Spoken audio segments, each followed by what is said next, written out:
All right, Eric Rogers here, Mark Martinez. Let's just say Rich is on assignment tonight, so I will be filling in as your play-by-play guy. Mark, we got a great one here tonight. We're going to hear from both those head coaches for this game, Madison West, Madison East here shortly. Madison East, an 0-3 start to their season, and then they've been able to turn it around the last couple games, so we'll see if that hot momentum carries in at homecoming here tonight. Yeah, very festive atmosphere here tonight. Two inner-city schools, crosstown rivals. A lot of these kids know each other. It's going to be an interesting battle and a lot of fun. And we were just looking at the roster a little bit before, and Terrell Carey, the receiver for West, obviously going to be a big name to keep an eye on. I believe he's a 3-star recruit, if you're looking at, recruiting type of stuff. And, man, what a talent. Highly recruited kid, has an offer to Purdue University. On the east side, you got Amadou Daff, who's also a great athlete, highly recruited as well. But interestingly enough, the quarterbacks are the leading rushers for both teams, and we'll see how they utilize that on offense tonight. Yeah, interesting to note, two teams who are still looking for that identity, still looking for, playoff hopes are still, now that we're in week 6 here. So, great matchup, and we'll see how that plays out. So we're going to have kickoff here in just a moment. Let's hear from the head coaches, Wisconsin's 57 Sports.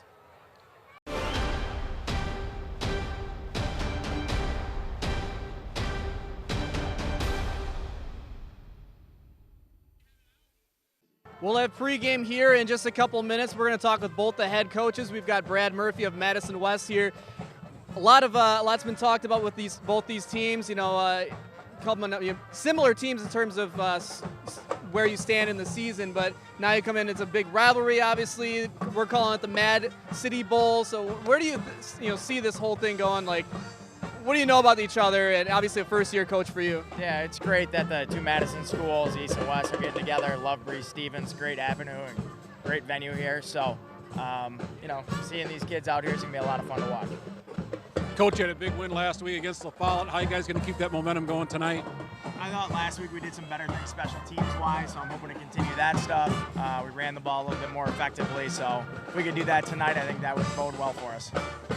It sounded like just kind of listening to some of your pregame comments from other stations and stuff. There was, still looking for that identity a little bit. So what do you do to kind of go, all right, here's who we're going to be now with, the playoffs potentially now getting closer to being locked up? Yeah, I think it's just staying consistent with our coaching staff, getting our kids to buy into everything we're trying to do and working harder and fighting on the line of scrimmage. And if we do those things, we'll be able to run the ball a little bit more effectively. All right, we hope to see how that plays out. So thanks for your time, Coach. We're going to talk with Steve Arado next from Madison East.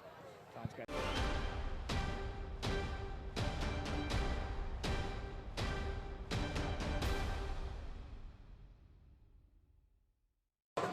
All right, now we're talking with Madison East coach Steve Arado. Steve, thanks for coming out and talking with us tonight. A big game, homecoming for you guys. What do you need to do to come up with a W? Well, we got to play fast offensively, and we got to stop their game. They're a big, explosive team. They got a lot of home run hitters, and we got to eliminate their big plays, and we got to play fast offensively. Simple enough. Yeah. Coach, you came off of a defensive battle last week, 7-6 win over Memorial. How are you going to utilize that momentum tonight? Well, we just went back to fundamentals the last 2 weeks. We've been tackling better. Hopefully we can continue to do that tonight. We talked about it really all week. Just continue to work on the fundamentals and just keep it improving every single day, and let's see what happens tonight. All right, and then now we're looking at, this venue. We talked about this. It's a good place to be, and I did hear an interview. Not the best start under your tutelage for the games here. Yeah. So, what is there? Anything you can think about, like, oh well, here's why this is going on, or does it get in anyone's heads or talking about that? We met as a staff on Sunday night, like we always do, and I asked that same question. I said, what do we have to do to get better here? And my coaches just said, we always try to make it a show when we're here. Why don't we do what we do on the road and arrive a little later, just kind of relax, don't bring anybody in the locker room. We like to bring the history and tradition around this place, but sometimes we got to kind of relax and play our game too. So we just kind of went back to what we do on the road and just arrive late and see what happens and just kind of let the kids relax. All right, well, good luck tonight, Coach. So we will have kickoff here in just a moment. This is the Mad City Bowl, Wisconsin's 57.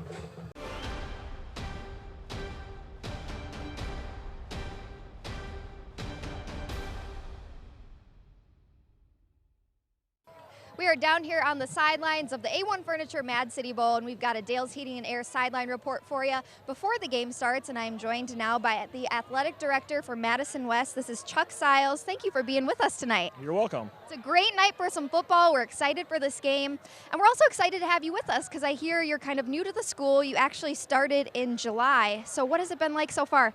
It's been a great experience so far. I'm glad I made the move to Madison West. Great things going on at Madison West. Our football team's playing well.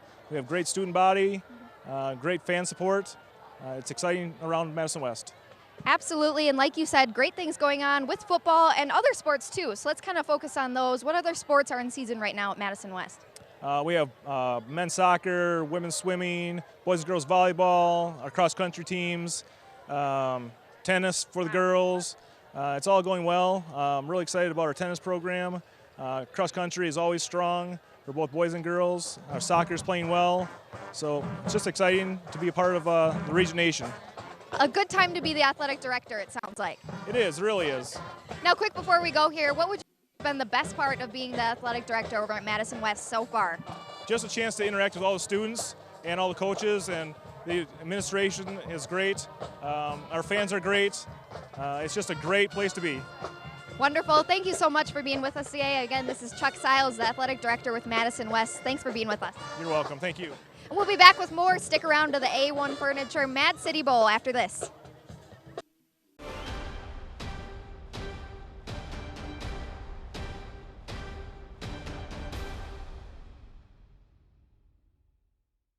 We are back down here on the sidelines of the A-1 Furniture Mad City Bowl, and with me now, I have current West assistant coach Jeremy Thornton, and you used to be an East grad, or you are an East grad, I guess, Correct. And now you're the coach. How is that going so far? I mean, it's a unique experience, and just getting a chance to be on both sides of the rivalry, it's really exciting, and I appreciate the opportunity. And coming from Madison East High School, knowing how much we wanted to beat the West Side, regions, it's just a really unique experience. Yeah, and speaking of that, you did play football, correct? Correct, in 2003. Okay. So what is that rivalry like between the two schools? It's a love-hate relationship. I mean, we both have mutual respect for, each other, but we're out here trying to win the game, period.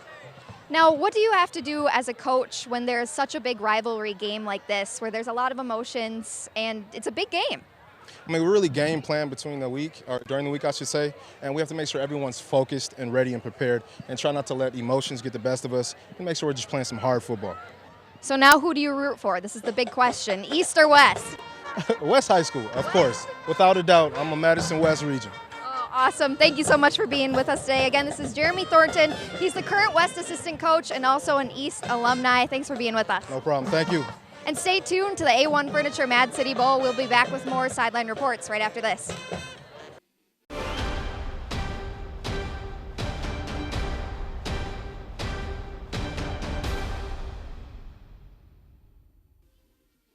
Welcome into the Mad City Bowl, presented by A1 Furniture here on Channel 57 Sports. I'm Eric Rogers, filling in for Rich Reynolds, Mark Martinez, bringing you the action here as well. Mark, welcome in. Thanks for letting me take it over for Rich. Absolutely. Rich will be missed, but we'll happy to have you tonight, Eric. Yeah, we might be lucky enough to hear from him later. He's got previous engagements. Anyway, just want to touch base about this game. Obviously, it's got a big rivalry here, East and West. It's a great venue. You've got everything that comes with playing at Bree Stevens Field. You've got great decent weather anyway, football weather here, and the rain will hopefully hold off here long enough to see how this game turns out. And looking at the way these games, both these teams have played so far this year. You got Madison East that started 0-3, and here they are. They're 2-3 now. You've got Madison West at 3-2. They're tied for 4th in the conference, and a little bit of a different offensive techniques for these guys. So you got the flex bone for West, the spread for East. Hopefully we'll see how this, which team comes out on top, and if East can make use of that spread offense. Should be an exciting game tonight, Eric. You got crosstown rivals, East and West. These kids know each other from when they were little playing youth football. Now they're on the big stage at Bree Stevens Field. Like you said, a perfect night for football. A little moisture in the air, mid-60s, and we're going to witness a good one tonight, I think. And let's not forget, homecoming, obviously, so big for East. They obviously want to come out winners in this one, 1-5. These are heard from Coach Arado in his tutelage. So here we go with the kickoff. And the Mad City Bowl is underway, presented by A1 Furniture and Mattress. It is a kickoff touchback now. So we want to thank Mr. Paul Canarella, all the good people over at A-1 Furniture for supporting high school athletics again this season as our official Bowl Series sponsor. A-1 Furniture and Mattress, your premier mattress and furniture store. Now we've got West. We'll start with the ball here, Mark, and now we're going to get to see how their offense starts off and if they're going to be able to put points on the board. You know, we talked about the way that East, just squeaked out a win against Memorial last week. So we'll see defensively what they do. Shanklin, the quarterback there. A lot of rushing yards for him this year. We're going to get a handoff up the middle, and not much yardage there to start this one off for Wes. Feeling it out. West comes out with a spread formation, pistol in the backfield, just runs a lead dive play, try to get a couple of yards and a good down and distance for second down. We'll see if they go to the air. As you mentioned earlier when we talked to coaches, West has a highly recruited young gentleman, number 25, Terrell Carey. They'll see if they get the ball in his hands tonight. Well, there you see him just on the right third of your screen. They go with a fullback draw. No, they don't. They fake that one. That is going to run off to the right side. Good job out there running off to the right side. That was Terrell Carey, the 3-star recruit. We're going to be calling his number a lot, I have a feeling. Yeah, they put him in the slot. They fake the dive to the fullback and then hand it off to Carey around the end. He's got good speed, and he ran over the tackler there. I think we're going to see that play a couple more times tonight. Yeah, and we've talked about, flex bone offense and what that entails, and obviously he's featured around a lot of running, and if you're the defense, you want to fill up those gaps. So number 25, yeah, keep your eye on him. Shanklin, the quarterback, number 1. Shanklin does lead the Big 8 Conference with 980 yards passing. 8 touchdowns as well. But we do have dirty laundry. That is an O'Reilly penalty flag. So we want to thank them as well. O'Reilly Auto Parts. When good enough doesn't cut it, head to O'Reilly's to find what you need to get the job done right. O'Reilly Auto Parts, helping perfectionists for over 50 years. Better parts, better prices every day. Shanklin's a junior. Obviously, a lot of those yards go to Terrell Carey. In fact, 2/3 of those yards, 638 yards receiving, Terrell Carey has on the season. Eats up a lot of passing yards for the West offense. Yeah, that's going to be the combo number 1 to number 25. You see Carey there discussing with the official what that call was. And 5 interceptions, though, for Shanklin. So that's ranked 2nd in the Big 8 Conference. So, yeah, you have those 8 touchdowns. But the turnovers are becoming a bit of an issue. We do have a false start against the Regents. And we have a penalty personal foul there against East. Those should be offsetting, I would imagine. They will replay first down. Eric, not quite sure what that was. Looks like it was given to actually against East. Yeah. It looked like he was talking to the coaches in the sideline. Maybe there's some sort of a sideline warning or some sort of language that was transferred back and forth that the referees didn't like, but either way, East paid the price. Yeah, now they're at midfield here. Madison West Regents, they had one play from the line of scrimmage that was a running play off to the right, and now they're going to go off to the right side again there with the fullback and twist it down for a good gain of about 8 yards. Just a quick hitter. They're trying to see if you can get in the crease there with the fullback. Get your big on big, Bob blocking is what they call that. Try to get a crease there in the defensive line for East. They got 6-7 yards. Yeah, Armani Warfield also plays outside linebacker with just a monster last week. Actually leads the team, I believe, with 12 tackles if I had my numbers straight. No Ben yet? So here we go now with a 2nd and 3, and we do have another stoppage of play. Whistles. I do want to thank Courtesy Ford and Sauk Prairie for the first down on that previous series there. We now fake the fullback handoff and go off to the left. He's going to go the distance. That is going to be a touchdown for Terrence McNeil Jr., a big busting play, a 42-yard rush. The same play they ran, Carey, on the first play of the game, they ran the other direction with McNeil. And Terrell Carey actually got a really nice block, pulling lineman, kicked out the corner, and they ran it to the end zone. Well, that'll get, well, there is an O'Reilly auto penalty flag on the play. We'll see if that touchdown stands or if that's exactly why the play opened up so much. Maybe the reason it was such a great block was because there was a little bit of holding involved. Yeah, that could be the case, Mark, and that would end up being why that happens sometimes. Like I was saying, Courtesy Ford and Sauk Prairie. Dale Hicks and the team over there for supporting us again this year. Courtesy Ford, a new truck destination. At Courtesy Ford, it's courtesy that counts. And so we will be moving the ball backwards there for West, and they're going to be on the 49-yard line of Madison East. The Pergolders showing pressure. They're going fullback off to the left and powering through the defensive back on that one is again Armani Warfield. Warfield. That fullback combination, though, you might be onto something there, Mark. I mean, you got all those combinations you can use out of that package. And Armani's just a junior, 5'10", 170 pounder, but ran with a lot of power there. Again, just a quick hitter, getting a crease in the defensive line, getting into the secondary, and picking up the first down for West. So Armani Warfield, yes, they listed at 5'10", 170, but a big guy. And McNeil juking and jiving off towards the near sideline there. Eric, that was the Looks play like they ran pull for the down there. touchdown Yeah. earlier. They came back to it on the short side of the field. Usually you run a play like that on the short side of the field because you have fewer guys to block. They're picking up pretty good yardage on that, keeping themselves in good down and distance. Well, it doesn't seem they've slowed down any, having that touchdown run called back, and still, using some of those similar run plays. And Madison West just methodically moving down the field. They have had a couple penalties, which they'll obviously want to clean up here. So Shanklin will go under center now with Warfield behind him. They do go with Warfield. He does not get the one block he needed to get through to the secondary, but it's a good gain there on 2nd and 2. Follow some good blocking there by number 77, Reese Enderly. He's a senior, 6'5", 296-pound offensive lineman. Obviously, good person to run behind. Yeah, and again, they're moving down the field, and East defensively, they've got to find a way to hold here. And I mean, they've gave up a lot of yardage there last week in their win over Memorial. We've got another play off to the right, and just fighting for extra yardage is Terrell Carey. Can't quite tell where the sticks were on that, but same play they've ran 3 or 4 times already. Just that quick end around, fake the dive, hit. Use your athleticism and speed to get around the corner. East doesn't have an answer for West's running game so far.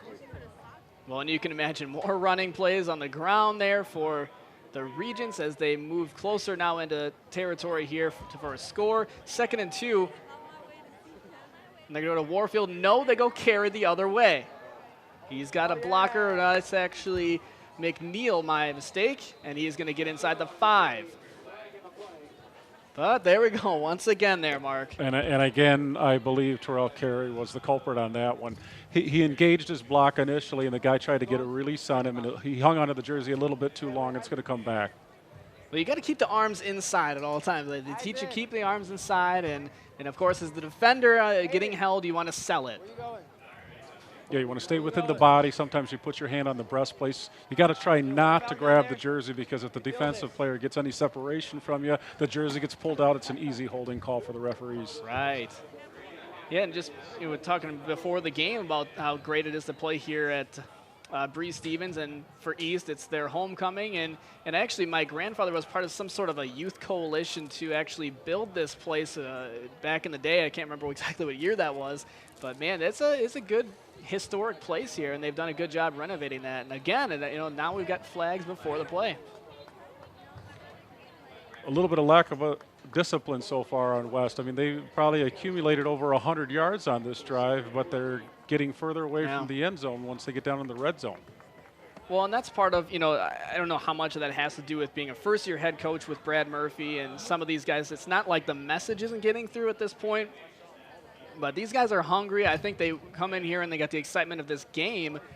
And now you're just looking at, all right, we need to settle into something. We're killing ourselves with the penalty. We've had all these chances, and by the time they get that figured out, it might be too late when East might figure those things out to stop them. And once again, now we're looking at, I believe this is going to be a timeout.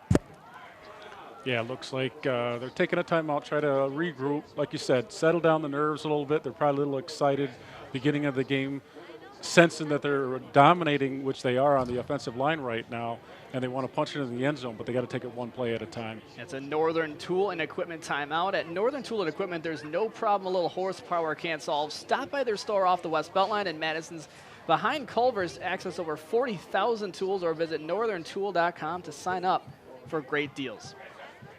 So yeah, we had some food here before the game here, Mark, by the Nitty Gritty. Oh, the Nitty Gritty Restaurant Bar has been voted best place to watch the big game and best burger. The Nitty Gritty is your official birthday bar and home of the famous Gritty Burger. Visit thegritty.com on Facebook. It's that gritty sauce that makes that Nitty Gritty burger so good. Yeah, see, I forgot to add it to mine. It wasn't bad, but it just wasn't the same. You got to get that in there. Yeah, so East defensively running a 3-4 defense, and you get the extra linebacker in there. But you got to mind your gaps, especially against this flex bone offense that the Regents are running. And there he gets a motion in the backfield, and Shanklin gets out of it, and now he's looking for a guy. First throw of the game is into the end zone off the hands of his receiver. Well defended, and that was going to Terrell Carey. Shanklin was scrambling around a little bit, just trying to buy some time, gave Carey. Carey was trying to go on the wheel route, had to break it off, came across the middle when he saw his quarterback in trouble, almost made the catch there. I'm sure they'll go back to him a few more times tonight. Well, and if you look off to the right, he had Jaden Stevens. The running back was wide open too. He could have gone that route. Now they're facing a 3rd and 15, 8:18 to play in this first quarter. But West is driving. They had it as close as inside the 5, and now they get a bubble screen, it looks like, down there, and now we get more penalty flags. Yeah, they went trip sleps to the short side of the field and just ran a bubble route, tried to get some blockers out in front of them. Almost a delayed screen there, but again, penalty markers on the field. Most likely it's going to be holding out in the open field. And Xavier Miller, the receiver there, actually listed as a quarterback / defensive back. Eric, I lost count. We're at least 6 or 7 penalties, I think, on this opening drive. Again, yeah, you're not exaggerating. West has well over 100 yards on the drive, but they got so many negatives that they're still 30 yards away from the end zone. Yeah, when you look at the way these guys run the ball, you have Keyshawn Shanklin, the quarterback for West, has 154 rushing yards so far this season, which is more than anyone else on the team. And we talked in the pregame about that's the case for both these teams. I mean, you're still trying to find, quote, an identity at this point in the season, but maybe it's not bad. Not bad to have, oh, that's the way we have to do it, is we have one star guy. And, as long as you're able to keep him effective, you put points on the board. But now facing a 3rd and 20. Shanklin has an open receiver, and is Terrell Carey going to get enough for the first down? He's going to get near the 10-yard line there, though. I believe he did. They had a really nice concept there, Eric. They rolled the quarterback out to the right, that the outside receiver run a go route, took 2 DBs with him. Carey runs a corner route, comes open, makes a nice throw and catch, and they get a first down. Well, and now here they are just outside the 10-yard line, again threatening, but with the way these penalties are, seemingly popping up every play or every other play, East might get another shot defensively to stop them, but they've also got to be gassed at this point. It gets frustrating when they keep making yards on you, and there's nothing you can do to stop them so far. All right, ball at the 12-yard line. Shanklin will go under center. He'll go handoff to Carey behind him on the play, and he'll pick up a couple. Well, East brought the run blitz there to try to slow down that running game. But West went with the reverse again, the end around, and Terrell Carey was able to pick up some more yards. Well, if you're looking at, if you want to play percentages, Mark, I mean, obviously that makes sense. If you're going to go a run blitz on that one, he ended up picking up 4 on the play as we now tick down to 7:20-ish to play in this first quarter. And you see Terrell Carey listed there off to the right side. They're going to go Warfield. He's going to take it down inside the 5. Just the quick hitter to see if you can pick up some more yards, let that big line clear a hole for you, and get close to the end zone. And so after earlier in the drive, a big 42-yard run by McNeil did go for a touchdown, but a penalty called that one back, and that's really been the theme of this drive and this game is it's all West, but all penalties. And now we're going to get a 3rd and 2, and I believe they can pick up a first down before a touchdown. See Warfield again. Nope, Shanklin will keep it, and he will find the end zone, and he will score. There are no penalty flags on the field this time. Madison West takes the lead. So Shanklin fakes the ball to the fullback. The defense gets used to the fullback running that quick hitter. And then he pulls the ball out, takes it into for a score. Great job by the quarterback there finding the end zone. Now, if I'm looking at Shanklin's stats here, that would be, I'm not sure how many rushing touchdowns he has, but he is definitely their playmaker here offensively. And we'll see how well he is able to keep that going now for Madison West as they go for the extra point. That's Shanklin's 5th rushing touchdown on the season to go along with his nine touchdown passes. So ironically, he's leading the Big 8 conference in passing yards, but he's also leading his own team in rushing yards himself. And Maravilla puts on the extra point. We will take a break, and we'll come back with more after the break. This is Wisconsin 57 Sports, the Mad City Bowl, presented by A-1 Furniture.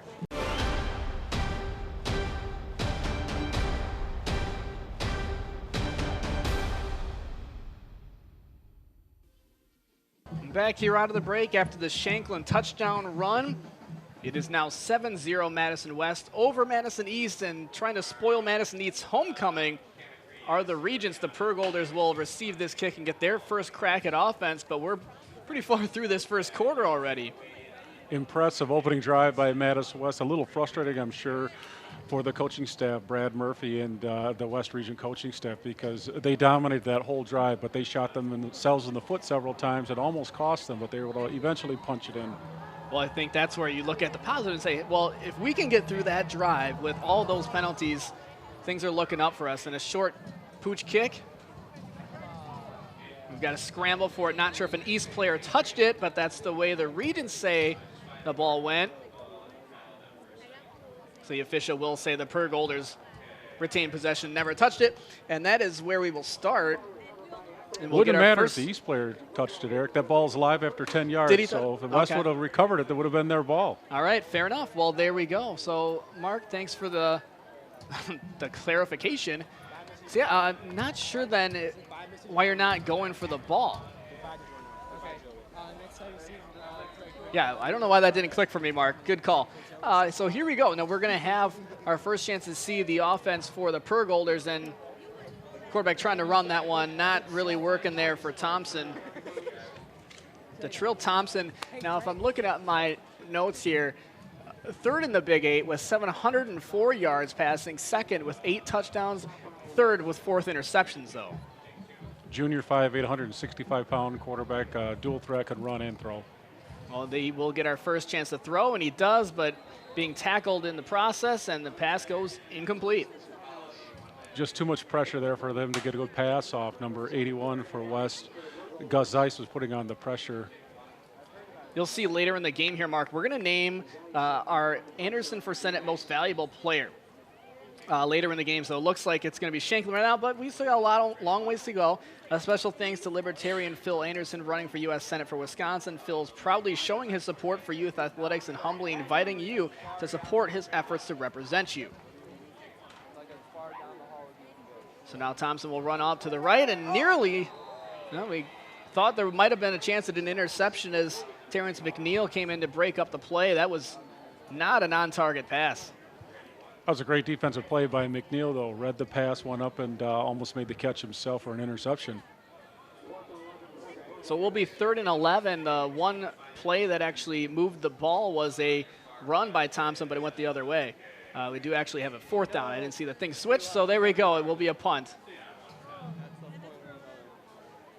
So a 3-and-out to start for Madison East. 1-5 in the time for Brad Murphy as head coach for West anyway. For Steve Arado, coaching Madison East, not a good way to go. And now we have a good return by Terrell Carey, and he's going to go along the near sideline and stay in, and he is going to go into the end zone, but it looks like there's a flag on the play. We're blowing this one dead. Negative. He just got to slow down. You know, it was just all academic at that point once he got into the secondary there. Got past that initial wave of defenders, and Carey just able to pick that one up, and now all of a sudden, it's a big lead for West. Wow. Well, the way Carey slowed down at the end there and the way the ref was kind of jogging, it looked like maybe they blew the play dead when he stepped out of bounds, and it did. It's at the 35-yard line, first down for West. That would explain the slowdown by Carey. But a good return either way. I mean, getting that one into East territory, setting him up, and he'll go in motion. Shanklin will hold on to it. Good pocket. Deep ball into the end zone. Nearly intercepted and caught. What a catch by Jaden Stevens, the running back. Jaden Stevens, a junior running back, 5'10", 165 pounds, playing in the outside receiver. He just runs a go route, and then Shanklin throws the ball up, and he makes a great play on it. Well, that's, you know, you have great athletes, and sometimes you just ask him to go make a play. That ball was just thrown far enough to get off the tips of the defender. Couldn't have really defended that one much better, but man, great effort and concentration. The field goal extra point attempt is blocked, so it will be 13-0 after the touchdown by Jaden Stevens. So we're going to take a break. It's now 13-0 West. You're watching the A-1 Furniture Mad City Bowl between Madison East and West on Wisconsin 57.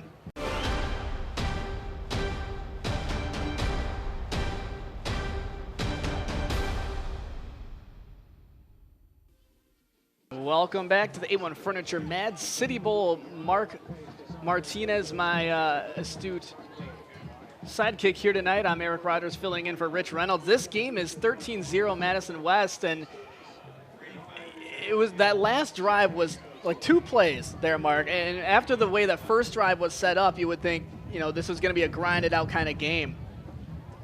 West dominated on the offensive line running the ball, and then they got a great punt return. Carey made 3 guys miss and got down to the 35-yard line, and then they went for it over the top. And oh, there we go. We'll reset this one. Yeah, I mean, this game is for East, it's like they've given themselves chances. They didn't really take advantage of some of the chances they had defensively on that first drive, but there's not really much they could have done on that one play defensively the other way around. Defensive back was right there. He should have made a play on the ball. The offensive player just wanted it more, tipped it up with one hand, caught it with the other, and West is up 13-0. On that extra point, Shanklin, who's the holder for the kick, ball just slipped through his hands and didn't give the kicker a chance to kick the ball. And the defender on that play will be smacking himself on the head a little bit, saying, why couldn't I get up like 1 more inch and stop that thing? But here we go on the other end, and East will try again after a 3-and-out their last time. And they will be taking over about their 32-yard line. The return there by Sean Baggett, the wide receiver / place kicker. West has to be feeling pretty good about themselves right now. They went 3-and-out on defense last time. Their offense is really dominating so far, even though it is early. They got to be getting some confidence. East is going to have to get some confidence to keep this thing a ball game here early on in the first half. Yeah, they've certainly set the tone. And we'll get our second chance to see what Detrill Thompson can do. He will go out of the shotgun, hand that thing off, pick up a couple of yards and move forward. That's going to be the most positive yardage Madison East has had tonight. So college football on Channel 57 Sports. Don't miss live college football every Saturday starting at 11 a.m. Watch next Saturday as Virginia takes on Duke. Saturday, October 1st, kickoff, 11:30 a.m. We got a botched fumble snap, and now we got a scramble for the ball as Detrill Thompson couldn't initially fall on it. We'll see what the official decides. It looks like he's signaling for a 3rd down. Kerry Washington fell on the ball after the bad snap by East. Very fortunate there to get the ball back as West defender was there to just about scooped it up, but Washington was able to get his hands on it.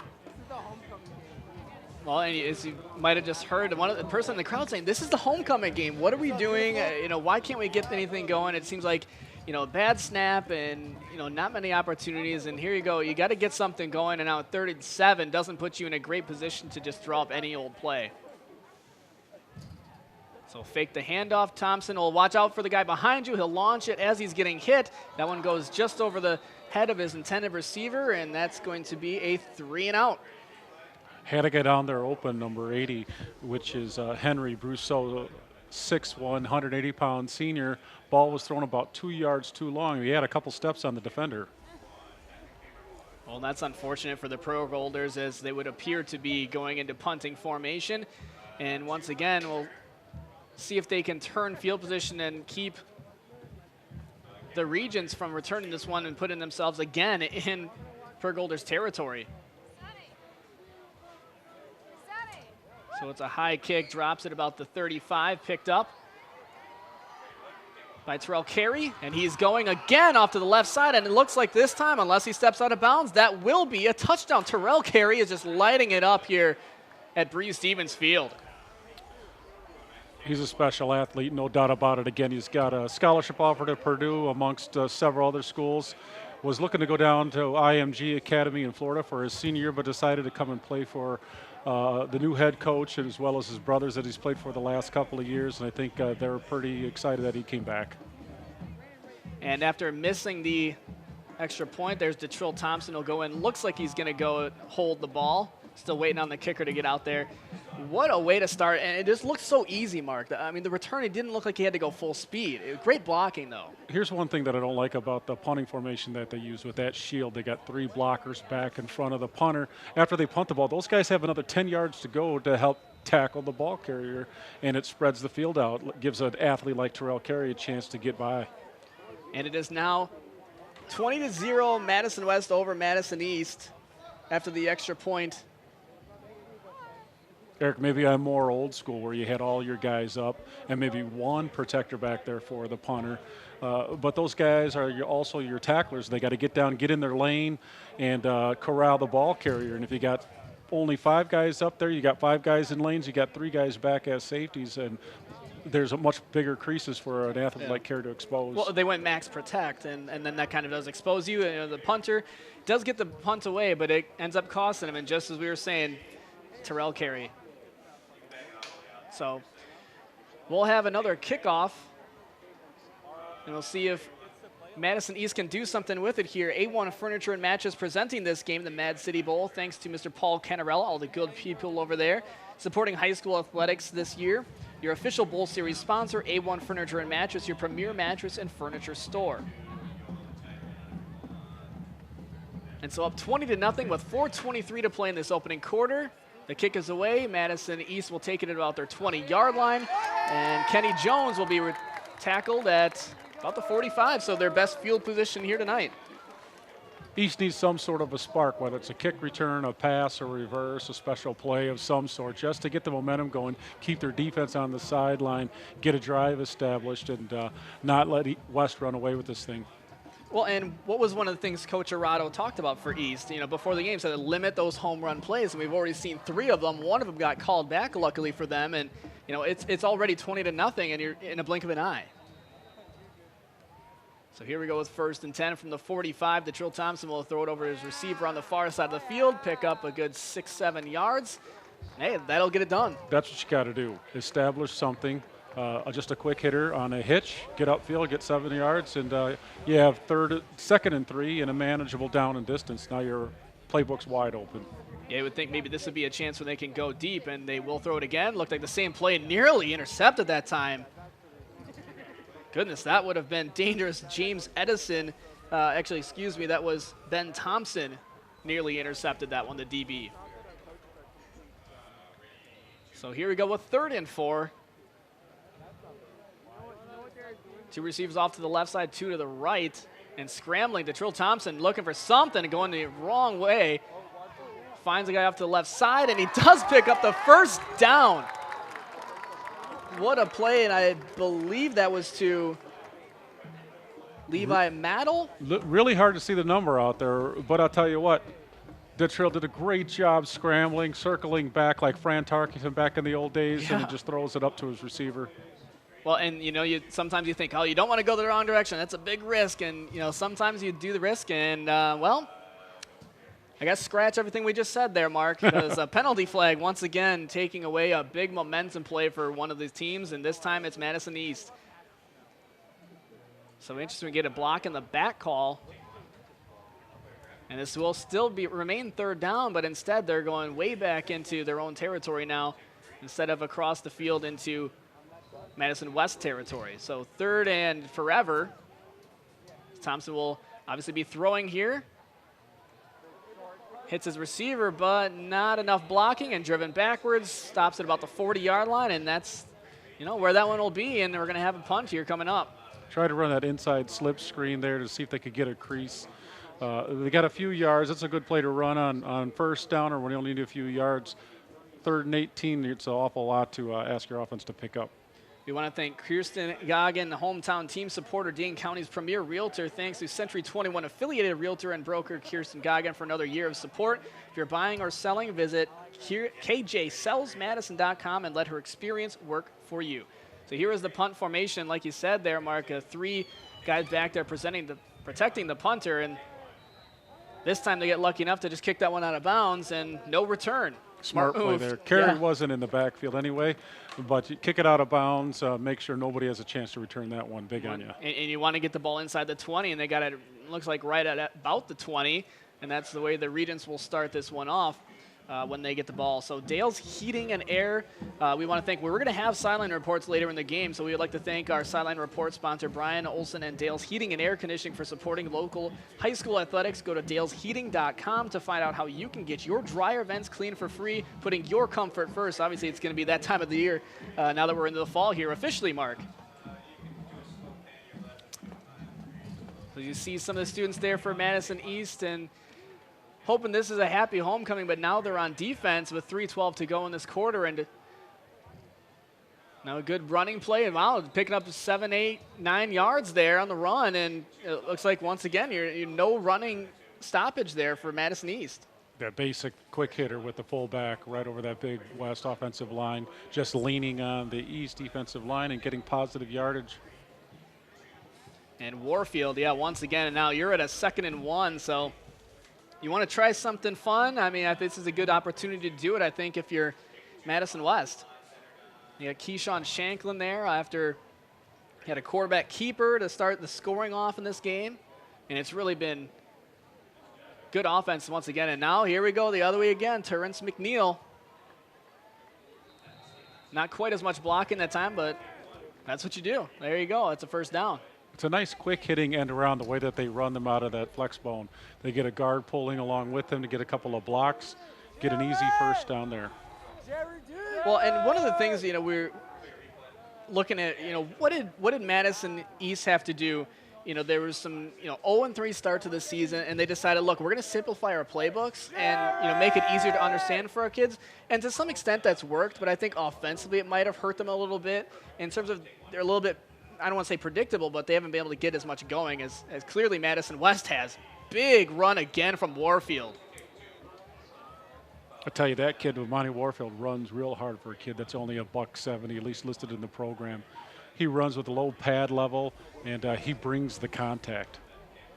And just again, that fullback handoff, and man, I mean, when you get to the college and especially the NFL level, the fullback is not appreciated as much, but man, at the high school level, does it work. We're going to get a timeout here by the Regents, so we'll take a timeout with them, a Northern Tool and Equipment timeout. At Northern Tool and Equipment, there's no problem, a little horsepower can't stall. Stop by their store off West Beltline in Madison. We'll be right back.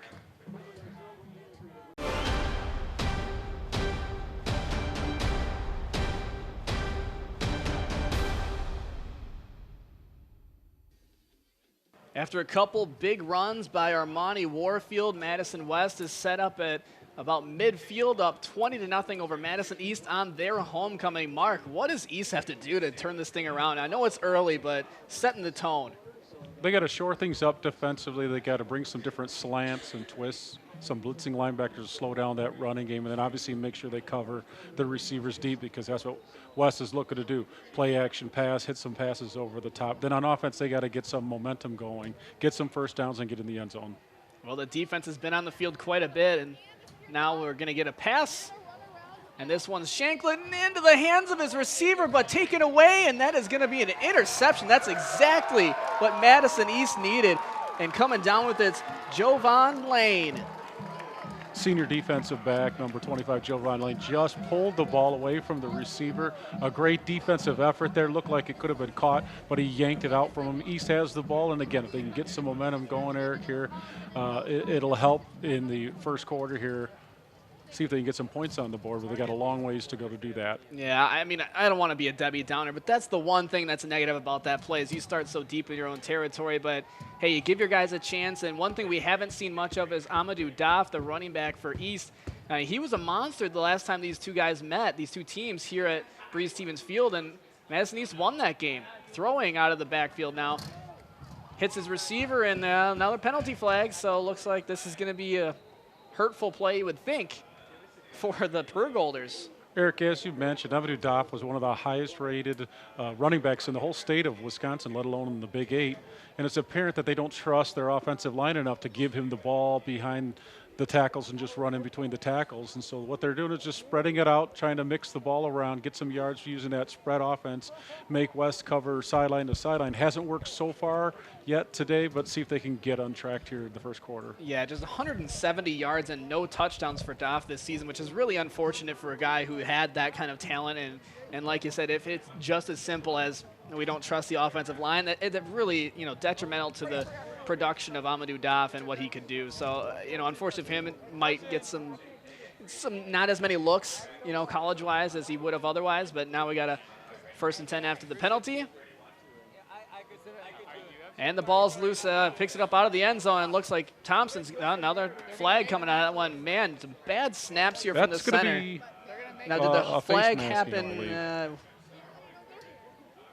So you're saying if that's a face mask, then obviously that would help out East to get a little bit out of the shadow of their own end zone. Not sure exactly where that happened. Bad center snaps will kill you. I tell my kids that all the time. I'll need my center to be very diligent on his snaps because any low snap, high snap off to the side really messes up the whole play, the timing. Then you're chasing it down, and you put your team in a long down and distance that you most likely can't recover from. Well, and you don't think about it. We're not talking about it unless something's bad, those offensive linemen. So, unfortunately, things like that will happen. We saw it with the Packers against the Vikings. There were opportunities they could have, gone for big plays. And when the center doesn't snap the ball in those free plays, it kind of ticks you off. And now Detrill Thompson will spin around again, avoiding the defense. And this is the first time we've seen him run and gain some positive yardage. He's getting out of the shadow of his goal line and taking it about the 30-yard line. And now something moving along for the Burgolders. He's got some quicks to him, doesn't he, Eric? He's a little guy back there, 5'8", 165 pounds, but he's got some quicks. He can move laterally. He's got some decent speed, and he's got a decent arm. So now after the first down, minute 35 to play, down 20-0, but Detrill Thompson feeling a little more confident. Throwing off to the left side there, just missing his receiver. As we will talk about this a little later in the game here, Mark. Chosen Few Gym has the Chosen Few plays of the game. We're going to get your top 3 plays or so, offering classes in mixed martial arts, wrestling, jiu-jitsu, Thai boxing, conditioning, and welcome both veterans and beginners to join. I've actually been doing some of that stuff myself there, Mark, and you don't think about some of the stuff that, technique-wise you have to know in mixed martial arts, so it's good stuff. So, I mean, whether you want to watch or join, I would suggest checking them out. So they do complete a pass here, the Burgolders do, and they gain some positive yardage. And, some things, not any huge, big hitting plays for the Burgolders, but they don't need that right now. They just need to get something clicking. Just a nice swing route to the left to Kenny Jones there. Get some positive yards, get some momentum, and keep the ball, keep their defense on the sideline. And it does get them a fresh set of downs as Thompson again will pull it down and run, and takes a big hit just past midfield, and that was not a small guy getting after him. That was number 58, Casey Walker, the D lineman. We mentioned Amadou Daf. There he is in the game now, but I haven't seen him out on the field very much during these first 3 or 4 possessions for East. Well, there we go. We get a good run. Pick up a handful of yards, and that's going to, get something going. Amadou Daf, you put him in there, you start saying, hey, let's get this guy going, get a ball in the hands of our playmakers. And exactly. There's different ways to get him the ball. You don't have to just run him between tackles. You can get him around on sweeps, on tosses, and pitch him the ball out of the backfield as well. You got to get the ball in your best player's hands. He's definitely one of them. They got to utilize him a little bit more tonight. We're going to get a timeout there on the field. Blow and Smoke Barbecue, we want to thank them, obviously. Wanakee's proudly supporting Wanakee in high school football, specializing in Kansas City-style barbecue, offering great dining service, catering for parties large and small. I've had some of that, Mark, and man, unfortunately, it wasn't until this year that I had that. You know, I tell you what, I've been missing out this whole time. I've heard great things about Yeah. that. They did top 10 barbecue joints in all of Wisconsin, and they made the list. So they got to be right? good, and I got to get out there. Yeah, do it. And I want to thank Lexus of Madison as well. This is going to be our halftime show. Don Cadle and the team at Lexus of Madison supports youth athletics and supports you, where the guests are as special as the cars. Visit Lexus of Madison and engage in the Lexus experience. So after the Northern Tool and Equipment timeout there, it is 20-0 Madison West, but with 50 seconds left in this first quarter, some things moving for Madison East, finally in Regent territory. And we do have a sighting of Amadou Daf. They don't go with him this time. They complete the pass, but not much going for Steve Wooten. Fake the handoff to Doff, hopefully try to get the defense flowing with where he's going and then come back with a quick bubble. But you got to get a block out there. The most dangerous guy was right in front of that receiver. His other receiver friend was supposed to block him and just whiffed. So here we go after the play, and now they will go with Doff, and not much going there. They'll just kind of chip away a little bit. We want to thank Mate Bros Yerba Mate, healthy energy drink without the compromise. The clean and simple blend of Yerba Mate. Lemon juice, Savia, pure cane sugar, and water gives you a whole lot of food good without the bad. So here we go with 3rd and 10 for the Pergolders. They've had some first downs and a little bit of success on this drive, but now the first quarter will end, and they are down 20-0. We'll see if that momentum, some of the stuff they're trying to build here, Mark, carries over into that second quarter, but man, the Regents really set the tone early and had it going early and often. And, aside from the penalties, they've been playing a great game. So let's actually, at this point in time, Mark, we will take a break down to the sideline and talk with our sideline reporter and see what we got in store. We are down here on the sidelines of the Mad City Bowl, and this is your Dale's Heating and Air sideline report. And with me now, I've got the East Palms captain. This is Jamara. Thanks for being with us. And we've got the team as well. Thanks for being here. Hi, thank you for having us. Thanks for being here. And I want to go over first, how much work does it take to be a dancer and also be a leader, really, of the team? Yeah, it takes a lot of work to be like a dancer. You need dedication. You have to be able to face whatever comes your way. You have to be ready to not give up. And then to be a leader, when you want to give up, you can't. You have to be a leader for your team. You have to be 2 times the leader.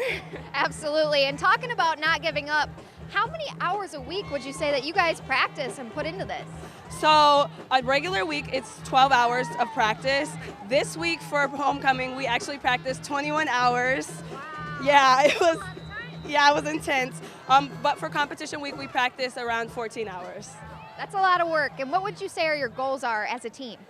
So as a team, I think we just want to become better as dancers and in ourselves. We want to encourage each other and to support each other and become better. I love it. And again, this is Jamaro with the East Palms team. Can you guys give us a cheer before we go? All right. Stay tuned, and we'll be back with more here on the sidelines of the Mad City Bowl. All right, hopefully their efforts lead to a Madison East win, at least for their own selves. Keyshawn Justice, a big catch as you saw on the screen there during that interview. And, man, now East is getting some things going as we start this second quarter. Down 20-0, but they've been moving the ball, Mark. Justice is a 6'6", 175-pound junior, a good athlete, big target, rolled out to his side on that long pass. You got to utilize your athletes, and let's see if they keep taking advantage of that. And that's one thing when you talk about these Madison inner city school type of teams, is a lot of these guys, maybe they don't specialize in a position, but they are great athletes. Taking the time to put your guys in their places, your aces in your places, as I've been told. Let me take a quick note here to talk about Babes Bar and Grill. Lynn Hacker and Babes Bar and Grill are proud supporters of high school football. Official watch parties for Packers, Badgers, Bucks, and all at Babes Bar and Grill. That's over by where my other job is, with The Zone, Sports Radio 106.7 FM, 1670 AM, The Zone, just down the street from me. And I know a lot of our colleagues down over there like to go to Babes. So great place, right over there by Vitens as well. So now facing a 4th and 5, they will go for it. Thompson gives it off to the right side, dumps it off, and maybe not quite enough yardage. But they will get the first down. So Madison East takes a risk, but moves the ball. Steve Arado, gutsy call. It's a courtesy Ford first down. And now, you know, Pergolder's threatening here, Mark. Thompson off to the left, airs it out into the hands of the defender. No, incomplete. If you're going to throw a pass like that, what about the 6'6" kid? Give him a shot. Throw up the jump ball and let him go get it. Well, and we saw the way it didn't work out for West as they tried that on the previous possession. Or excuse me, that did work out for them because it just went over the tip of the hands of the Pergolder player. So, yeah, I mean, you're onto something there. You know, give it to your playmakers. Give them a chance to make something happen. 2nd and 10, roll out. Thompson, left side again, too tall. Going for his big target, Ali Saffel. Again, trying to utilize Thompson's athletic ability, roll him out. But again, when you roll out, unless you have your receivers wide open, you limit one half of the field. You can't throw it back to the right side. And if somebody's not open, then you just got to force it or throw it away. You know, that's what they tell you. You shouldn't anyway. Shouldn't throw it across your body to the other side of the field. Sometimes those players will try and do that. And here we go with the 3rd and 10 call. Thompson dancing around a little bit, and the pocket collapses. He's going to go down, and that's just a good coverage sack. Now in position, do you just take the 3 points here, Mark?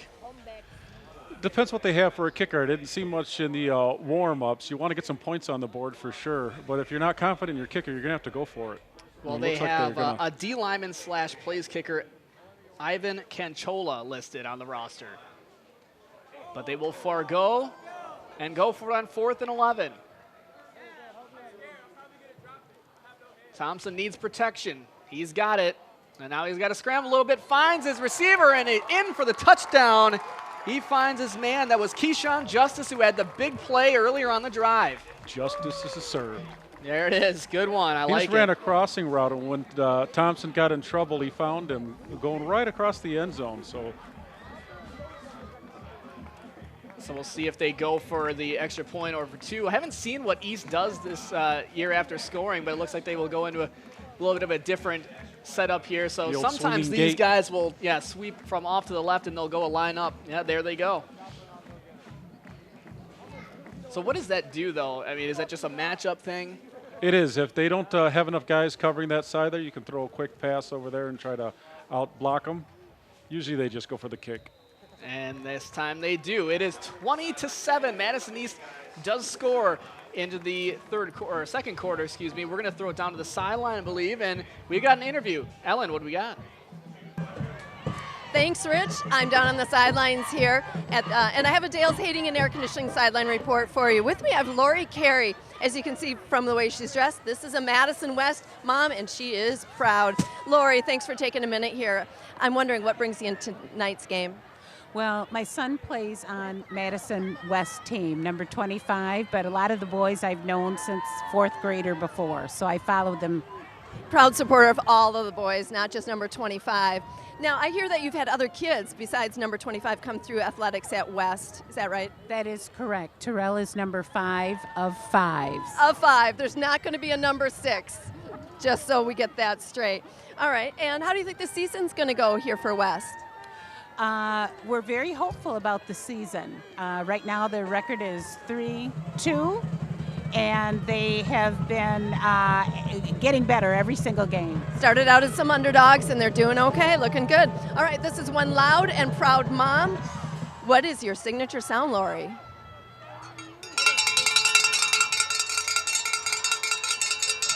All right, well, you listen for that sound during the game, and back to the game. All right, thanks, Janet. Terrence McNeil on the return there. And yes, as you heard, Madison West 3-2 right now, tied for 4th in the Big 8 Conference. Now, a win here doesn't lock it up, so we're still got some games here to play in the season. Looking for that 10th game to go to the postseason. But West has a good chance here if they can pull out the win. But East is going to have to basically get some help if they can't win this game here tonight. They're listed at 2-3, tied for 6th in the conference. Keeping their hopes alive. They're looking for their first playoff appearance since 2004. So we do get the handoff. That is, again, Warfield, the fullback. So Shanklin will just hand it off. You know, I think it's going to be one of those times you get out to a fast start there, Mark. The Regents do, and obviously at that point you can go for some different plays, or you can maybe slow it down and be intentional with your tempo. I mean, do you think that's what they're going to do here, or what would you do if you're a coach here? East, I keep spreading the ball around. Get the ball in your athletes' hands and let them make plays. Defensively, they just got to cover up their gaps and slow the running game. So Shanklin fakes the handoff to Warfield, and they go with McNeil off to the left side there. They pick up some yardage on 2nd and 7. And it will be on the Prairie Land towing replay there. You can see. Defensively, everybody has a gap that they're responsible for across the line, left to right. And often what happens is you see that action with the fullback on the backside. Maybe somebody slants towards it, and then that quick hitting end around catches you, and you're out of position. And I actually really like the flex bone offense for that very reason. And Warfield will get through the first layer of defenders and take it inside the 35. Again, that quick hitter. There's nobody in the gap. The defenders weren't there. The offensive linemen are blocking it up, opening holes. He's running down the field, running guys over. So obviously that will be a first down for the Regents. This is the A-1 Furniture Mad City Bowl. We want to thank Mr. Paul Canarella, all the good people over there, for being our sponsor this year and every year. A-1 Furniture and Mattress, your premier mattress and furniture store. Also, courtesy Ford and Sauk Prairie because of that first down. Thanks to Dale Hicks, all those people over there, for their support. Your new truck destination at Courtesy Ford. Courtesy counts. So they go with the fullback again. No, they do not. Shanklin will keep it. So there you go. He waits for your blocking. Shanklin hold on to the ball and stays upright until he gets just inside, I believe that's a 10-yard line. Well, you know, you fool me, Mark. I mean, these guys, they know what they're doing schematically, and great patience by Shanklin to try and wait for that block to maybe get a couple extra yardage, so he does get inside the 15. Great play by West, and East is, you know, I don't know if they're confused defensively, but they're guessing. They're guessing, Eric. Again, you got the number 15's making a lot of yards in between the tackles on that quick hitting crease, so they're all getting worried about that, watching him, seeing if he has the ball, and the quarterback just pulls it out, gets outside, nobody's around at the end. Well, this is kind of the way we've been seeing this team play out this year, is they're getting Shanklin run the ball a lot of times, and about a 5-6 yard carry there. I believe that was Shanklin, or Warfield. I'm really impressed with Warfield. He runs hard, again, low pad level, and not the biggest kid in the world, but he's got a lot of power and strength in the way he runs the ball. Well, he wasn't exactly a huge factor offensively so far this year, but, you know, you use your fullback to their potential, and now picking up 5 yards there. Regents, if they can score a touchdown here, not that they're going to put this game away because it's still early, but, man, you take away any momentum East just gained after they finally got on the board and they finally found some success offensively. So they fake to Warfield. Shanklin will keep it, but this time East pretty much ready for that one. Gang tackle, that's what you got to do. And the running over the left side of that line, again, I mentioned his name earlier, number 77, Reese Anderley. He's a senior, big guy, almost 300 pounds, 6'5", able to dominate his blocks, pancake the guy right there, and they've been running behind him all night long. You know, we've seen some pretty successful running quarterbacks make it to the NFL level. I'm talking about a Michael Vick, but he's a guy that can kind of, you know, at times be more of a pocket passer. And you see, you know, Shanklin has that ability when he needs to. He can throw the football. But right now, the run game is just working for him, so they're going to make East stop the run. They're dominating the line of scrimmage. They're moving the line of scrimmage down. Getting positive yardage was almost every run. Again, East has to do something to counter that, whether it's a run blitz, some twists, some disguised things, but they got to slow down the fullback dive, cover your gap, and let the linebackers and defensive backs take care of the outside stuff. Well, now it's obviously homecoming here for East, and the last time these two teams played at Breeze-Stevens Field, Madison East dominated behind the running of Amadou Daf, who's gotten some, you know, reps here in this game, but not been an enormous factor. And here we go with Warfield again, and he is in for the touchdown. Methodically making it down the field. Why switch things up when it's working? Just keep giving it to them. Offensive line's getting off the ball, pushing their guys downfield. It's got to be very deflating for the East defense, but very exciting and momentum building for West Regents. And so that will again put Madison West up by 3 touchdowns, and now we get a flag before the extra point. So while we have a second, I want to talk about it. You know, we're going to be naming it a most valuable player later in this game here afterwards, and we're going to give a special thanks to Libertarian Phil Anderson for running for U.S. Senate. Phil's proudly showing his support for youth athletics and humbly inviting you to support his efforts to represent you. Also, Kirsten Goggin, your hometown team supporter, Dane County's premier realtor. We want to thank her. If you're buying or selling, go to kjsellsmadison.com and let her experience work for you. So penalty on the play about halfway through this second quarter. It's 26-7 for the Regents. Unsportsmanlike conduct on West there. I'm not quite sure who did what, but the referee sure didn't like it. You know, sometimes it can just be, maybe you shouldn't have said that. And it looks like they're going to run a fake, or maybe they just decided they couldn't get it up. But Shanklin, the ball holder, was going to try and make a run for it, but he didn't make it in. And again, that one's going to be stopped. So Madison needs, a little bit of something. Wasn't quite the full 7 points West was looking for, but they'll take the 26-7 lead. And we're going to take a quick break after the score. We'll be back with more A-1 Furniture Mad City Bowl on Wisconsin's 57.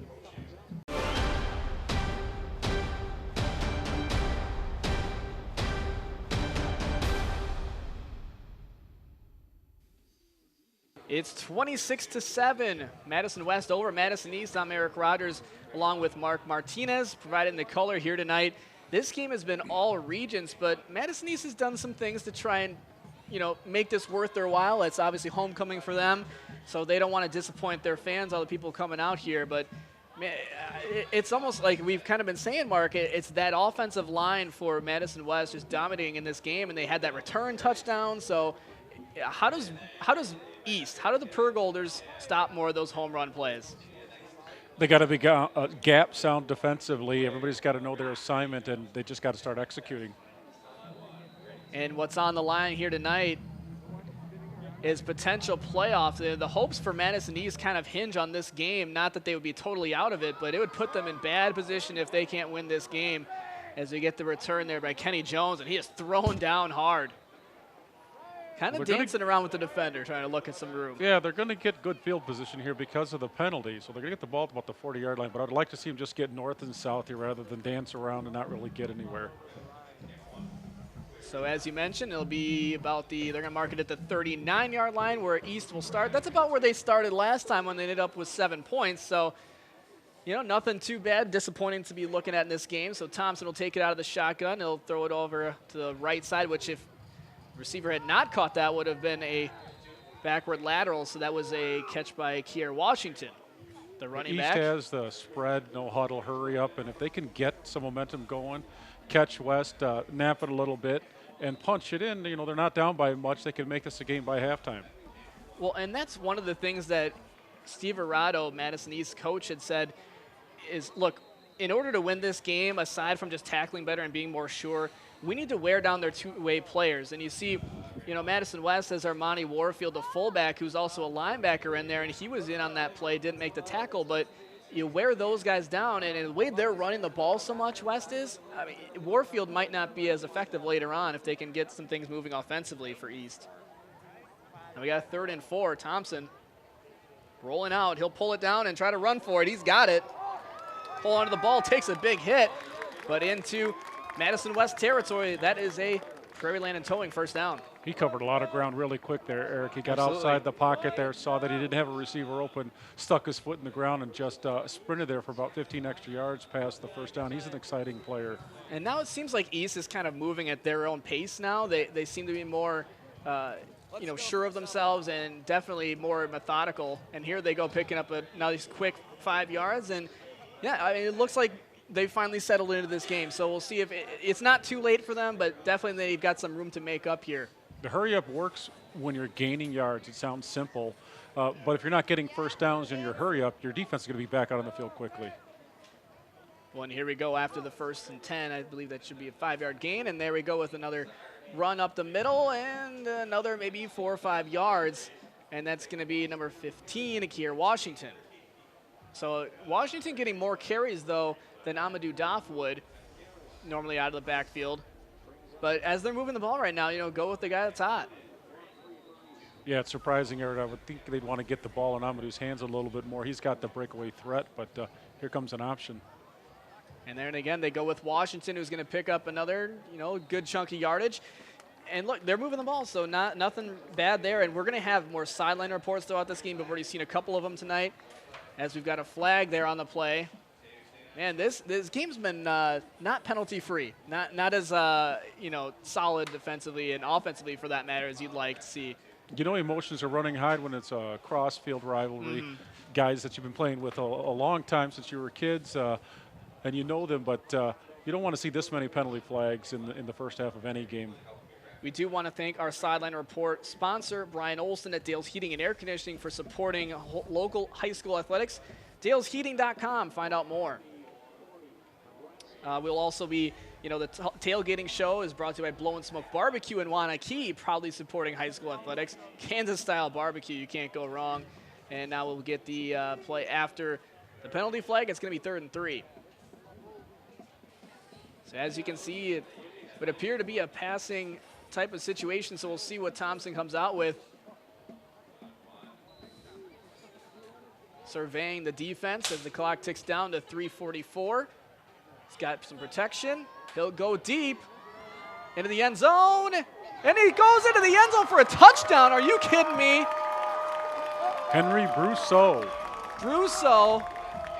hauls that one in traffic, and boy, oh boy, is that what you needed if you're Madison East, threading the needle. I don't know if that was by accident or design, but boy, you don't take away the points. Whew, what a play. It looked like it was just an all-go, Eric. Everybody just runs 9 routes or fly, go patterns, whatever it is. And he had enough arm, and the receiver timed the ball better than the defensive back and caught it at the 2, walked into the end zone. Wow, we have seen some great touchdown plays in this game, whether it's a return or whether it's a tipped ball into the end zone. This game is pretty exciting. And in there, why not? You run it into the end zone with the guy off to the side instead of kicking the extra point, and now you take the 2-point conversion. It's 26-15. Madison East is rolling, so we will take a break, Mark. We got to talk about this. We'll be back with more. It's the A-1 Furniture Mad City Bowl on Channel 57 Sports.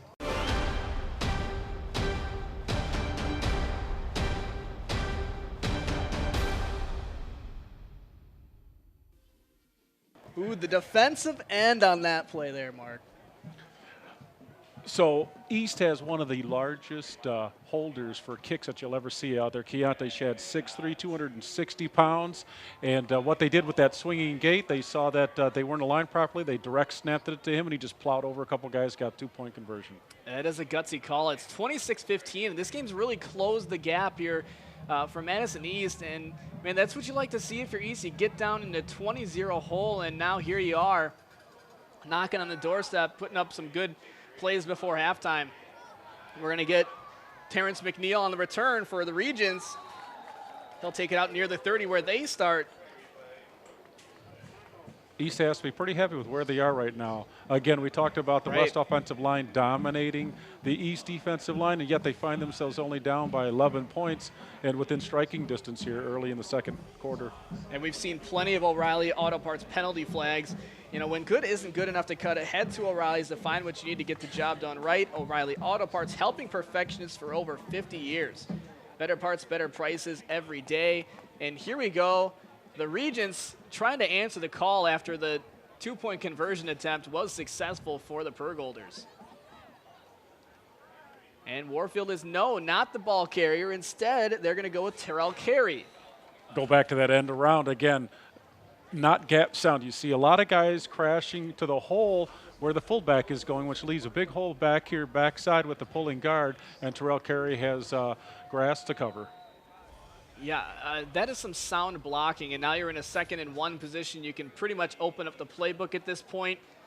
You've got a 11-point lead. It's not as good as you would have thought. I mean, heck, a few minutes ago, you've been feeling pretty darn good about where you stand in this game. Shanklin will keep the ball, and we're going to get a face mask call, it would look like. You're right, Eric. I think they're going to get a couple extra yardage tagged onto that. Again, probably we're into the high teens for penalties so far tonight. The refs are earning their keep for sure. Yeah, keeping those arms warm. Yeah, definitely. Jovan Lane called with the face mask on that one. And, it looks like this is a Madison East team that is fighting for what they were, hoping for, to stay alive and, gain some ground here in the Big 8 Conference. Looking, like I said earlier, looking for their first playoff appearance since 2004. Madison West doesn't need to win this game, but it would definitely help their cause as they get further into the season. You never know what can happen, whether it's an injury or whatnot. So, both teams have plenty to play for here tonight, especially, like I said, Madison East, it's homecoming, man. Inner city bragging rights, that's for sure. Right. If nothing else, there's that. So here we go. Nope, no handoff. They will fake it. Shanklin will hand it off there. It looks like a little flip to Terrence McNeil, who will pick up the first down. Good blocking. It looked like maybe there could have been a hold or a face mask, but they did not call anything. Play action passing, if they can get something open deep downfield. Nothing was there, so the running back who was staying in blocking just slipped out, and Shanklin was able to find him for a nice gain. Well, good job by Warfield, the fullback, to block, and sometimes you aren't really giving too much props to that fullback, but there we go. We thought there might have been a penalty flag on the play, and indeed there was. It was on East, though. A personal foul. Yeah, and the personal fouls in this game, we talked about how much, the rivalry and, crosstown, and these guys know each other, and both teams want to win. And, yeah, the emotions kind of getting the better of both these teams, and this penalty is only going to help West. Yeah, the vantage point that we have, Eric, is very similar to what the viewers have at home. We're not able to see the whole field, so we can't see some of the action that's happening with these penalties. But this is an unusual number of unsportsmanlike penalties that we've seen tonight. Now you're seeing these, personal fouls in the NFL would be, one of them will get you a warning for a disqualification. So 2 of them, you're out of there. It's the same at the high school level. Is it? Okay. Well, they're, getting pretty close here, and you got to think these guys are going to get, you talk about soccer, getting your yellow card, and then your red card, you're either, or another yellow, you're done. These guys are, watch out for that yellow. Sometimes you could be chatting with the other guy, and a ref overhears what you're saying, and he might be a buddy of yours that's on the other team. You might say something off color, and the ref will give you a flag anyway. Yeah, sometimes you don't think, watch what you say because it's an emotional sport. But, yeah, it's definitely got to watch your language. Here we go, another fake with the handoff, and he's going to go deep and in the end zone. It is incomplete. And triple covered Terrence McNeil trying to make something happen was Shanklin. John Morris, a 6-foot, 170-pound defensive back. He's a senior. He made a great play on the ball there. A little bit of a duck by Shanklin, but he went up and spiked the ball out of the way so nobody could catch it. It's a safe bet for sure. Chosen few plays of the game. We're going to have some of those. We have plenty to choose from in this one. They offer classes in mixed martial arts, wrestling, jiu-jitsu, Thai boxing, conditioning, and welcoming both veterans and beginners to join. Thai boxing, interesting stuff as well. So Shanklin will roll out left. Still got protection, but he's losing it. He'll haul it up, and the ball, well, luckily for him, will go incomplete out of bounds. They ran the same play there, Eric, that they ran earlier in the game to the right side. They ran to the left this side where Carey runs that corner route. Shanklin kind of tried to buy some time, threw it up. Lucky it wasn't intercepted. Carey wasn't open. Yeah, interceptions in the story of the season for both of these teams defensively. Last week, Madison East defense was able to get 6 tackles for loss, 2 sacks, 3 forced fumbles, and 2 interceptions in that game. So, East is, maybe they've given up 26 points so far, but they can get the turnovers if they have to. And there we go, off to the left side is McNeil. He's going to find some room, and he turns the corner to near the 30-yard line. East is going to have to do something to show up those defensive ends. Those ends around are getting 8, 10, 12 yards every time they run it. It means guy on the outside who's got contain is not staying there. He's either blocking down or getting hooked by the offensive lineman. And the end is getting around there with the lead blocker, and there's a lot of green grass. They've been averaged, like I said, 10 yards every time they run those end around here. Sometimes you can look at the film all you want. You can look at what these guys do against other teams, but until you're actually facing them on the field, sometimes it's, maybe they're bigger or more athletic than you're expecting, and these plays just get away from them. And there we go off to the left side. We're going to get another, 5-6 yard play. And it's going to be first down or third down. Yes, it is a first down there for Terrence McNeil and the Regents with 1:36 to play in this first half. They're up 26-15, but the the Pergolders have closed this gap point-wise, and now the Regents trying to extend this thing and say, hey, we're not done here in the first half. Schenkel will run off to his right. He'll throw a laser into the end zone and incomplete. Slot man just ran about a 10-yard out. Outside receiver ran a hook. Tried to thread the needle there and just didn't get the ball in time. Luckily for him, it didn't turn out that way.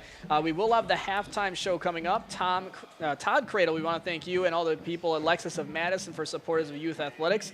Where the guests are as special as the cars, visit Lexus of Madison and engage in the Lexus experience. Also, Northern Tool and Equipment for timeouts. There's no problem a little horsepower can't solve, so stop by their store off the West Beltline in Madison's behind Culver's to access over 40,000 tools or visit northerntool.com.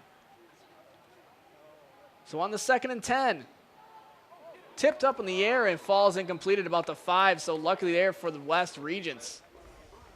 Trying to hit Carey there on the slant route. Linebacker dropped into his hook zone very well and was able to play on the ball, tip it out of there for an incompletion.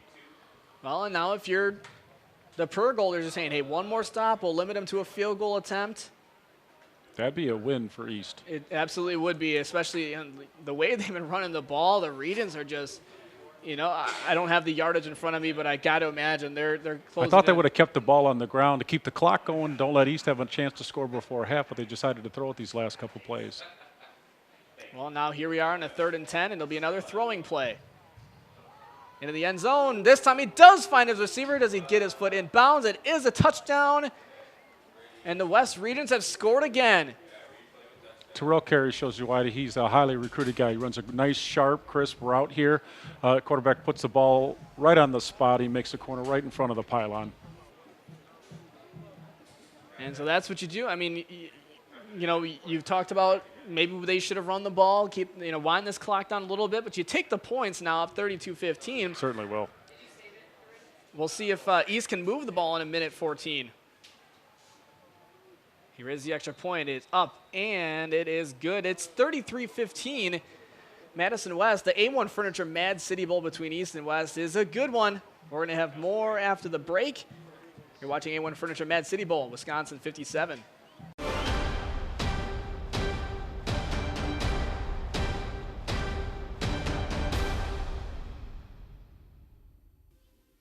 It's a 33-15 lead for the Regents over the Pergolders here in the A1 Furniture Mad City Bowl.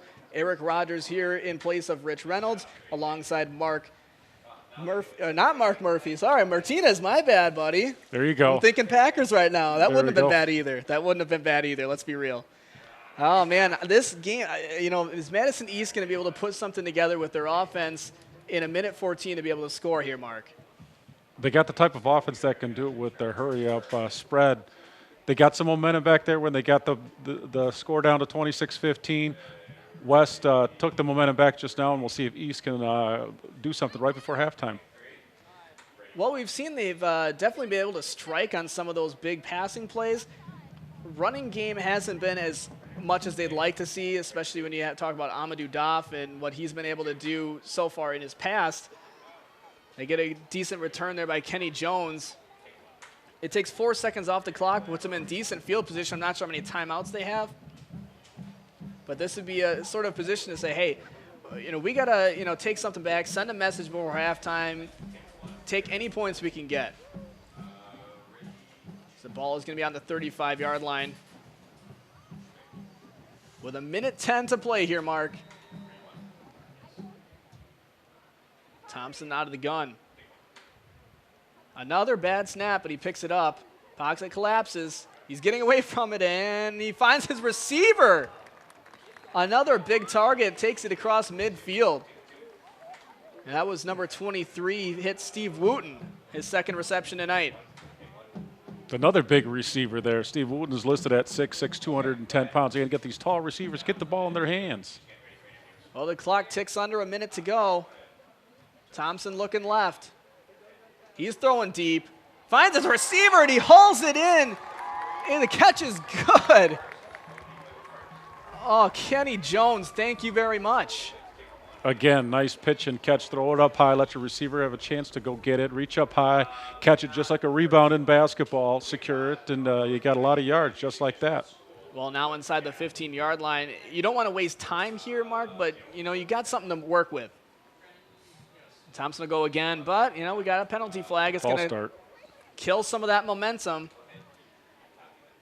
Mate Bros Yerba Mate, we want to thank them. A healthy energy drink without the compromise, the clean and simple blend. Lemon juice, stevia, pure cane sugar, and water gives you a whole lot of good without the bad. Find them on Amazon or at Woodman's in the energy drink aisle. 45 seconds to go. East has a chance to score here before halftime and answer what West just did. Good pocket. Finds the receiver. Is he going to find the end zone? He does. They're going to call it just shy of the end zone line.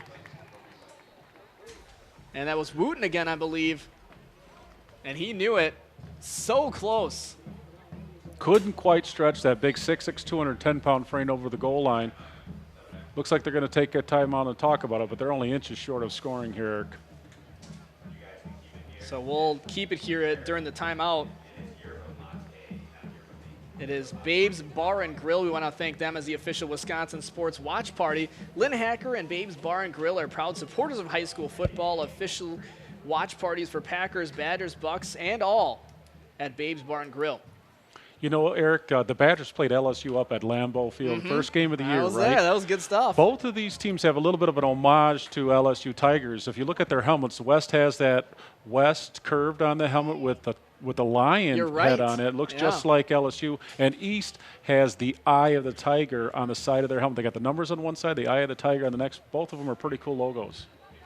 Yeah, we were commenting before the game. These uniforms are really nice, just slick.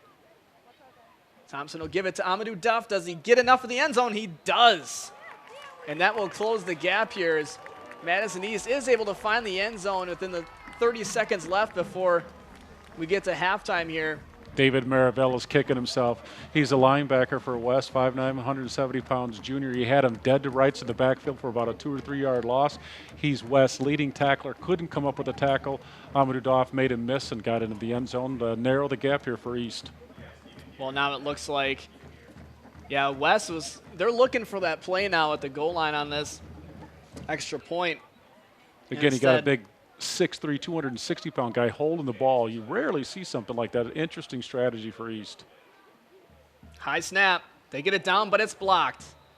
And so it will be 33-21, likely heading into halftime, but we do have one more kickoff return, and West will get a chance. And, that's what we were worried about is West, they scored about minute 15 left before the half, or before the previous possession, but they gave Madison East just enough time. But thanks to that big catch by Wooten, getting them down the field. So, Madison East earned this touchdown here, but Madison West, clearly, this is not a situation they wanted going into half. Yeah. I coach Madison Abundant Life. We play 8-man football, about 30 teams around the state of Wisconsin. There's 3 different conferences, and 33-21 is usually an 8-man score at halftime. A lot of high-scoring games in the 8-man football because it's a wide-open, spread-out game. And with West and East here, they're doing the same thing tonight. Well, and it's interesting. We talked with Coach Steve Arado for East before this game, and they're coming off that 7-6 win over Madison Memorial. So it's like, defensively you have one game where you're holding them to 6 points, and then you have games like tonight where it's anyone's game. And that had to be unusual because Madison Memorial is a spread out team too, and so was East. You would expect both those teams to find the end zone a lot more than they did last week. To see a 7-6 ball game was really unusual. Well, I thought Memorial had another game like that this year too. It was like 1-point game and very close, low scoring, and there's the ball knocked down, and the Regents will hold on to it about the 35-yard line where they have 27 seconds to work with. Is this just a kneel down, get ready to go to halftime? It'll be interesting to see. A lot of times the coaches might take a shot on that first down. They get some big chunk yardage, take a timeout, and keep going. They don't get anything, then they might take the knee, so we'll see what they do. The Nitty Gritty Restaurant and Bar has been voted best place to watch the game and best burger. The Nitty Gritty is your official birthday bar and home of the official Gritty Burger, obviously. TheGritty.com, and they're also on Facebook. Good stuff. Thanks for providing food for us before the game. That hits a spot there, Mark. So keep it here. We're going to go down to the sideline here after this play. And, like you said, we're seeing what happens after the halftime. Yep, that penalty might help them out a little bit. So we'll see if West, obviously they're going to move the ball about midfield here. East finally did a great job containing the outside, making Carey go all the way to the sideline. But unfortunately, he tackled Carey on the helmet, and he's going to get an extra 15 yards tacked onto this. Yeah, so this is interesting, too, because the ball will be about the 50-yard line. You have 19 seconds to work with. I'm not sure how many, what their timeout situation is. But, I don't know what, how strong the arm is there of Shanklin, but if you can throw this one in the end zone, and gosh, I hate to say it, sometimes, you're not too worried about an interception, but I've seen games before where they do the Hail Mary before half and think, it'll be fine. If it's intercepted, we'll stop them, and then it goes the other way. So, it's the gamble you take. See what Shanklin does here out of the shotgun, ball on the 50. Looking left, and here we go. He's going to launch it, and he's hit as he throws. Ball's up in the air and intercepted by East. The player's saying that was a fumble. What is that flag about? Did someone say something again? Well, East looks like they will keep possession, and I know they thought, West on the defense of that interception tried to strip the ball out, and I thought he was down before the ball came out. Well, East sent pressure there, got a man on the quarterback, hit his arm before Terrell Carey strips the ball a little bit there. Came out just before he went down. Maybe his knee was down. I wonder if it's late getting into the pile there, but they're marking it off against West, so I'm not sure where that one is now that we have 10 seconds left. A lot of yardage on penalties for both of these teams with the ball on the 39-yard line, and sure, East could close this gap, but man, this is risky. This game has just been wacky, Mark. I mean, you have all these turnovers and penalties, and really anything can happen. So I got to think out of halftime, you don't count out East even though they're down. You got 2 6'6" receivers, so you might as well throw it up and see what you can come up with. And we got 3 of them off to the right side. Thompson's looking for it, but now he's running for his life, and he's taken down. And then that can happen. That will be the end of the first half. Unless the clock stops, no, it will wind down, and that will be the end. So now we're at halftime. It is 33-21. And Madison West is leading, but we were not taking a break, but we will send it down to our sideline reporters, see what we have down there.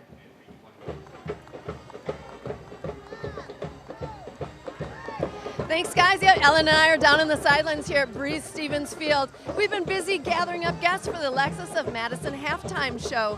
Who do we have, Ellen? We've got some great guests. We're talking to both principals. We've got the cheer team, and we're even getting a surprise appearance from Peppy, the pergolder. I'm really excited for that. You're not going to want to miss it. Stay tuned, and we'll be back with the Lexus of Madison halftime show right after this.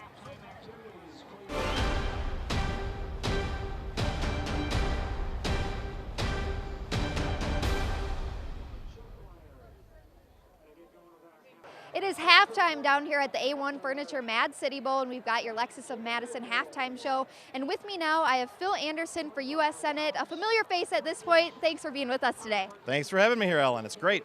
We love having you here, and I know that high school athletics is really important to you. Why?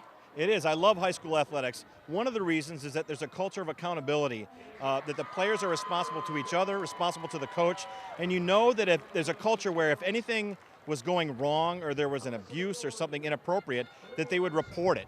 And that's not the case with our government and the military. For example, the Eric Snowden case, which is a big deal right now because that movie came out. He was somebody who told the truth and blew the whistle on things that were going on that were unconstitutional and illegal, and then he's being treated as a traitor when in fact he's a patriot. If there's one of these kids out here were abused or something inappropriate going on, the culture is such that they would tell and they would be rewarded for that. They wouldn't be ostracized. So I think that's an important lesson for kids to learn, that you should always tell the truth no matter what the consequences, and that's the culture that goes on here in high school sports. Now, how is your campaign going as well? It's going fantastic. We've been all over the state. We're running television commercials on the best television station in the state. I love it. Wisconsin 57. But also, in 3 weeks, while my opponents are pretending to have a debate, sponsored by the Wisconsin Broadcasters Association, we're going to have an event called The Real Debate. We're going to be broadcasting on Facebook Live and answering the questions that they're being asked but and some of the questions that they're not being asked because they're just Republicans and Democrats and because they're basically bought and paid for. So we're really looking forward to that, telling the truth to the people of Wisconsin about the two-party system in Washington, and basically showing people that the wizard behind the curtain is not omnipotent. He might have a lot of money, but he's not omnipotent, and there's things that we can do about it to bring truth and perspective back to politics in Washington. Bill Anderson for U.S. Senate, thanks for being with us today, and we'll be giving away the MVP award later as well, so thanks for being with us. Fantastic. I'm looking forward to it. Stay tuned. We'll be back with more from the Lexus of Madison halftime show right after this.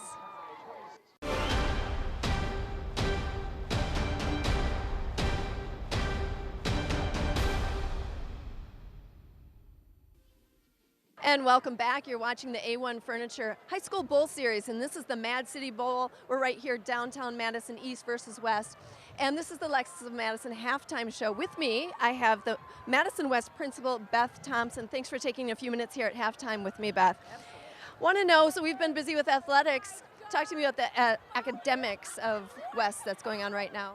Well, West is always a school that focuses on academic excellence. This year we had 27 national merit semifinalists, but we're working hard with all of our teachers and students to make sure each and every kid is successful to their highest potential.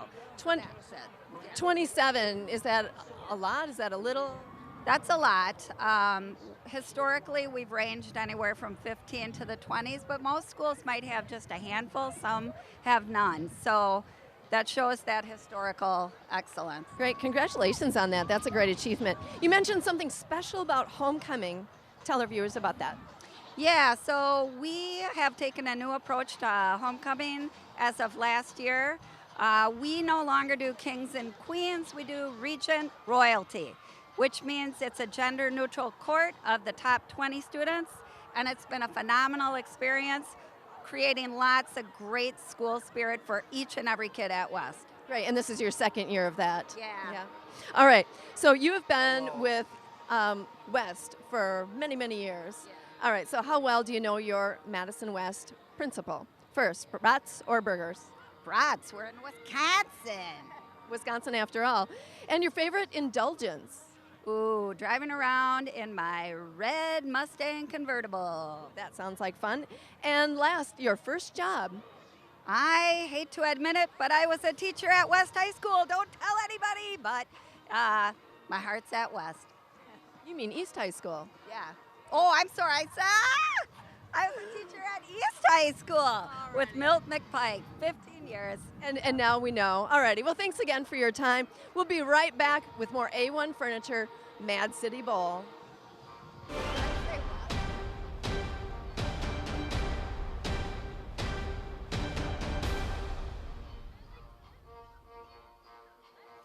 We're back with the Lexus of Madison halftime show here at the A-1 Furniture Mad City Bowl, and with me now I have Gary Mahoney, and he is the Madison West Booster Club president. Thank you for being with us today. Thanks for having me. Thank you. And now the Booster Club does a lot, so I just want to touch on a little bit. What is everything that you guys do? So we're an all-volunteer group, and we support all 25 of our sports at West High. We provide uniforms, equipment, and scholarships for all of our student athletes. Wow, what an incredible service, and probably, I'm sure, something that goes overlooked sometimes. People don't think about how those uniforms get there and whatnot. And kind of going off of that, you guys are raising funds for something in particular, it sounds like, right now. We are. So one of the special projects we're looking at raising is a new Reggie Regent mascot costume. So a little something that would help our school spirit. Absolutely, and it's such just a fun part of the experience, you know, with Friday Night Football and having the mascot dance around. And so if somebody's watching this and they're thinking they want to get involved, supporting the athletes, supporting the community really is what they're doing. How can they get involved and give back? Well, we take memberships and donations, and all of our donations go straight back to all of our student athletes. And where can they go donate? A website or what works best? Website, it's MWABA, MWABA.org, and that's short for Madison West Athletic Booster Association, MWABA.org. Wonderful. Thank you so much for being with us today. Again, this is Gary Mahoney with the West Booster Club. He's the president over there. Thanks for being with us. All right, thank you. Appreciate it. Thank you, and we'll be back with more from the Lexus of Madison halftime show right after this.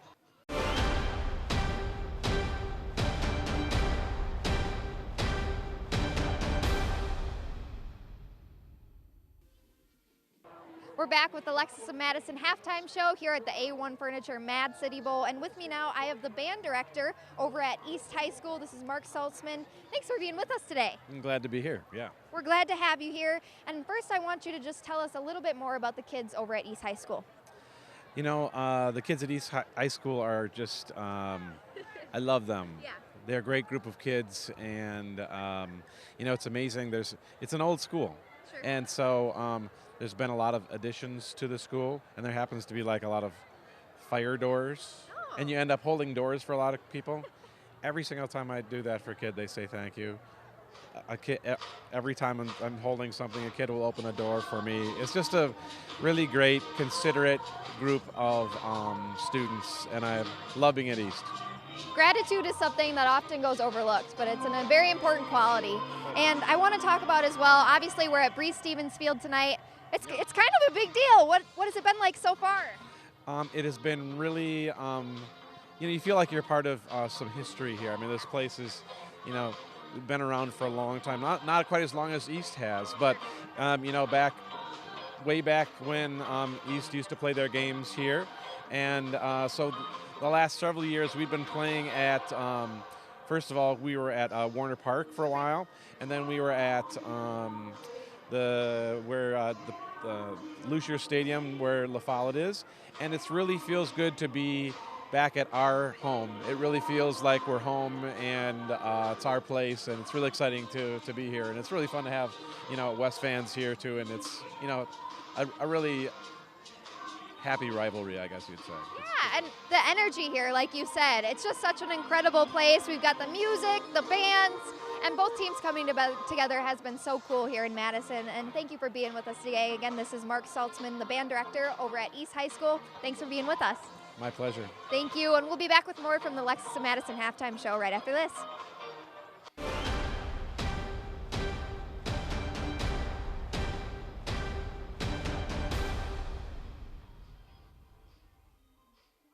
And welcome back. You're watching the A-1 Furniture High School Bowl Series. This is the Mad City Bowl. We're in downtown Madison in Breese-Stevens Field.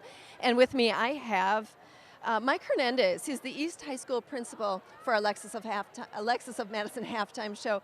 Now, I remember talking to you last year, Mike, and that was your first year as principal at East. So this is year number 2. How's it going?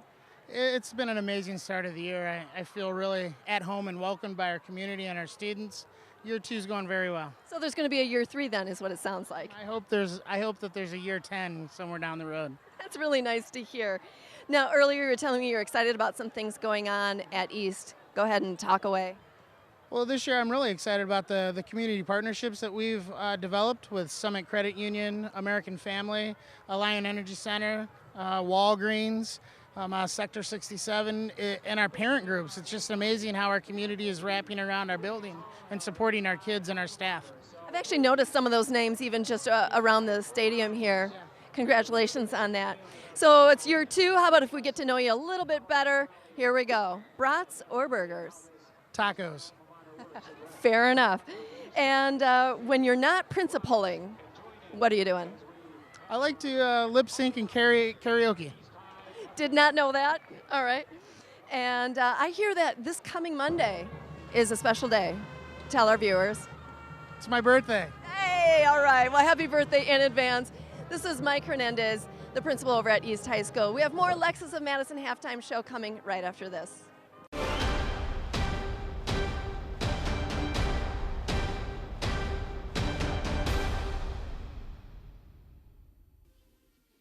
And welcome back. You're watching the A-1 Furniture High School Bowl Series, and this is the Mad City Bowl. We're downtown here in Madison. It's East versus West, and right now, this is the Lexus of Madison halftime show.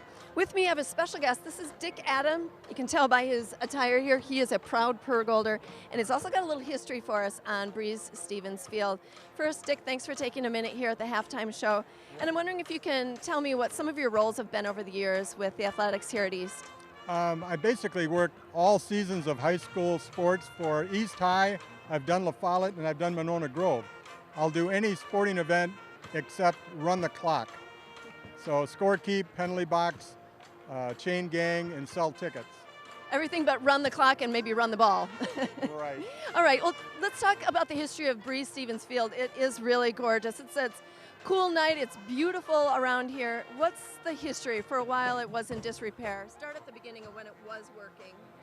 Well, this was a main event stadium for East back in the 20s and 30s, 40s, 50s, and up until 20 years ago, it went into disrepair, and now we're seeing the city basically reviving this stadium, which they should. It's either tear it down or revive it, and I think there's a lot of people in the city glad they're deciding to fix it up. Absolutely. I know they can't see it on camera, but the building in front of us here are new apartments right over Festival Foods, people out on their rooftops enjoying the game as well. Well, it's so glad to have you, so glad to see the stadium back in action as well. Thanks for taking a few minutes with me here. Thanks for coming out. Alrighty, we'll be right back with more Lexus of Madison Halftime Show. You're watching Wisconsin's 57 Sports.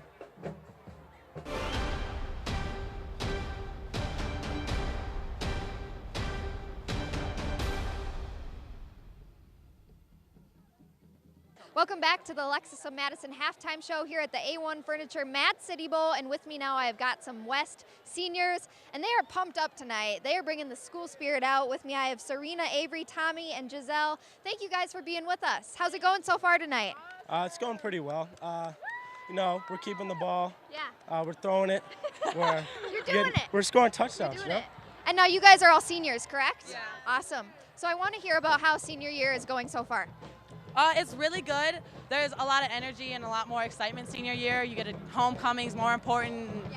All the things are bigger deals the senior year, so it's really fun. Awesome. And now you guys are kind of leaders at the school and the football games too, which is a really fun part. How do you guys come up with the themes? We pretty much do themes that we've seen before, but we come up with new ones, and we try to get everybody to do one. We share them on Facebook and Twitter, and we get them going around so everybody knows about them. Absolutely, and I want to know as well, what has been the best part of senior year so far? It hasn't been going very long. You got a ways to go, but football season is in full swing. What's the best part? Just seeing everybody and having so much fun, especially at these football games, just living up every moment so far. Absolutely, and how do you guys think the football team is shaping up this year? I think we're doing pretty well. We started off 2-0, right? Yeah, and I think it's a lot better than what we expected. So. Awesome. And now, do you guys have anything you want to say to Madison East fans? Go West High School! This is West House. I don't know what you guys think, but we own this place. Remember us. Friendly competition, right? Friendly competition. We love it. Again, these are West seniors, and this is your Lexus of Madison halftime show. We'll be back with more right after this.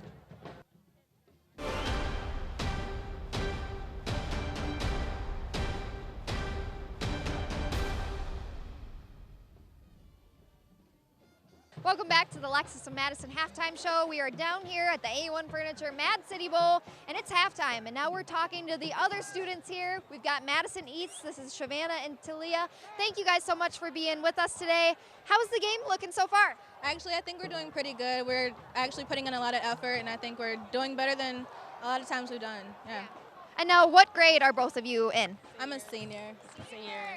So it's a big night. You guys are leaders at the school. You got the flair going. You're all dressed up. How do you guys come up with the themes? How do you bring all the fans together?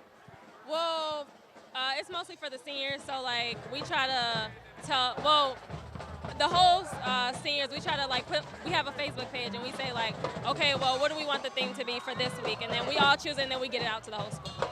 I love it. And you guys have a pretty big turnout tonight. It's looking good so far. How do you guys keep all of the students motivated and up during the game? Do you guys do any cheers or do you coordinate anything like that? Yeah, every year we try to figure out what we can do new and say as far as supporting the football team and keeping everybody active, because if it's really dead, then it's not going to help with anything. Absolutely. And now, like I mentioned before, you're both seniors. What's your favorite part of senior year so far? Well, I don't want to say so far, but I feel like my best senior thing would be graduation, because I am so ready to graduate. And it's coming up. It's going to come faster than you think, and then you're going to wish it didn't come so fast. Believe me, it's the truth. How about for you? I think just having the friends that I have to go through this year, and then knowing where I want to go after high school, I think that's a pretty good. I love it. I love it. And you're both such a great student section. Great fans. We love coming to Madison East and Madison West games. Such a great rivalry. Thanks for both being here tonight.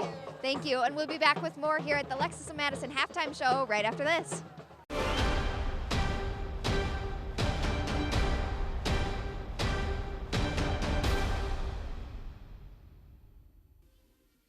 All right, and that is halftime. It is 33-21 Madison West over Madison East. We had a nice little break, and now we're looking to see if Madison East can complete their comeback. They just scored before halftime, and this game, I tell you, Mark, this is one that could go either way, and we thought it was going to be all regions, but the Pergolders have climbed back. It was 20-0 there in the first quarter, and you're Ooh, right. boy. It looked like it was going to be a blowout by Madison West. East has the ball to start off the third quarter here, down only 12 points. If they can get a touchdown here, they can seize the momentum back and make a game out of this, which they already have. And as you see the graphic up there, the A-1 Furniture Mad City Bowl, A-1 Furniture and Mattress, our sponsor as always. We want to thank them for being our partner again this year. Your mattress, premier mattress and furniture store. And Thompson will be coming out of halftime throwing, and he completes the pass, and that's going to move the chains right away. So the Pergolders, with that fast-paced offense, here we go. Good time in the pocket. One-on-one, I think that was Wooten who had a couple big catches before half. Now they move it with Amadou Daff for the running back, so he's going to pick up about 5 or 6 yards. East offense is that spread, no huddle. They like to spread it out wide. They use the pass to set up the run, and Amadou Daff needs to get a few more carries, get lathered up here in the second half. He was responsible for that 1-yard touchdown run in that half, and here he goes, busting up his biggest run of the game inside the 20, and the Pergolders are back. When you have a running back with his athleticism, his build, he's 6'1", 200 pounds, you got to give him the rock. He's not going. He might not get a lot of yards in his first couple carries, but he'll help you out along the way. Yep, you wear him down, and here they go on 1st and 10. They fake it to Daff the time, and Thompson will run it himself, and he's going to pick up about 6 yards. They come out of that Courtesy Ford first down. Thanks to Dale Hicks and the team at Courtesy Ford in Sauk Prairie for the support again this year. Your new truck destination, a Courtesy Ford. It's courtesy that counts. And so a touchdown would do wonders here for East to put this game in one possession. Well, almost anyway. And Thompson will get wrapped up about the 23-yard line. West saying they come up with the ball, but whistle's blown. I think his momentum was stopped there. I think Thompson tried to do a little bit too much. He was scrambling around. At some point, you just got to get rid of the ball, live to fight another day. He's got a couple big receivers on this side. 87 and 23 are both 6'6". Sometimes you just got to take a chance and throw it up to him. Well, and West has kind of adjusted to the fast pace, and like you brought up in the last half, it's when the ball's actually moving, gaining forward momentum, the no-huddle offense looks like a no-brainer. So here we go, and Thompson is going to be dragged down again for a loss, and there we go, and West holds. So not sure if they can make this long of a field goal. It looks like either East will go for it or they'll go for a little pooch punt. The spread offense sometimes is predicated on the quick passing game, and Thompson's just not getting the ball off quick enough. He's sitting in the pocket, scrambling around, trying to buy some time with his feet, but by then his guys are all covered. Again, he's got to just throw the ball out or throw it earlier. Well, head coach Steve Arado will decide to go for it on 4th down here. See Amadou Daff there in the background there, number 24. He's going to go out for a pass and launches this ball in towards the end zone, and Hail Mary looking pass. It's intercepted, and going to be turning it out of the end zone. That is Terrell Carey, and he's breaking tackles left and right off to the left side. He's still going. No, you've got to be kidding me. This guy is a heck of an athlete, and he is going to go 105 yards for a touchdown the other way. What a blow for the Pergolders, but for the Regents, wow. Well, Thompson did what I asked him to do, threw it up there, tried to give his guys a chance to go get it. They got to go make a better play on the ball. Terrell Carey was actually 9 yards into the end zone. My bad. Looked like he came out and it was a bad decision, but he breaks 1, 2, 3, 4 tackles, gets to the sideline, and look at that. He's gone. Unbelievable. 109-yard interception return for a touchdown. Well, look at the vision, too, to cut back, and he had the blocking to do it. Jogs into the end zone, and, man, what a big play. And now we have the officials discussing it. hear the fans saying they're so confused, and you got to think interesting to see what the call is here, Eric. Yeah, I am too. I mean, I didn't see any yellow on the field as the officials walk back towards midfield. And that would be the second potential huge touchdown play turned back from the Regents if that is indeed the call. They started this game off, Shanklin, McNeil actually had a 42-yard touchdown called back on a hold. Then Shanklin, the quarterback, ended up running it in. A couple plays later, the quarterback, a 3-yard touchdown run. Jaden Stevens then scored on a bobble touchdown catch that was deflected for 40 yards. Terrell Carey, a 75-yard punt return for a touchdown. We'll see if this 109-yard interception goes. There have been deep discussions. These refs have been talking for quite a while. They're pointing one way. They were walking back towards the east end zone. Now they're going back the other way. Not quite sure what's happening here. Well, I wonder if maybe they're determining if it was after the touchdown, whether the penalty will be assessed, or if it's a spot foul. Still discussing it. They're talking with Coach Steve Arado from East right now, so I would assume that's whether he wants to accept or decline. Sideline warning. Okay. Well, the touchdown does stand, so a sideline warning against East, but the touchdown is good, and it is a 109-yard touchdown. The interception return for Terrell Carey, 2 great plays. I got to say he's probably going to be our MVP tonight unless something changes, but big play. Well, he has to set both a state and national record for interception return for a touchdown. You cannot return it further than 109 yards. It's just simple 109 math. and a half. They don't list it that way. Well, in any case, it is going to be a touchdown for the Regents and for the East Pergolders. Man, you come out of halftime and look like you're going to turn things around and close this gap to a one-possession game. Instead, it goes the other way, and it is now 40-21 after the extra point. Madison East, bad break there, but even worse, blocking on that one. Well, Terrell Carey is a strong runner. You've seen him break the number of tackles, both on some of his end arounds and receiving routes. So I'm going to cut you off. Let's actually send it down to not halftime. Do the sidelines. Let's see what we got going on. We'll come right back to you, Mark. Thanks, guys. Taking a quick break from the game with a Dale's Heating and Air Conditioning sideline report. With me, I have the East High School show choir director. Now, probably hard to tell which is the director because they all look like kids here, but Luke, our tall guy here, is the director. Thanks for taking a few minutes with us today. Thank you so much.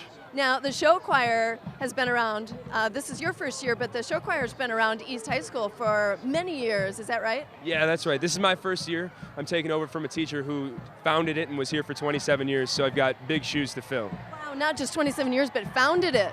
Yeah, those are some big shoes to fill. Good luck with that. Now, you guys were part of the halftime show. You're here at the game. What are you doing at the game? We performed a student choreographed hip-hop routine that we kind of do just to pump up the students and get our student section excited. But you're a show choir. You didn't sing? No, not for this specific performance, but we actually, after this, will go on to create a complete competition show, which is dancing and singing.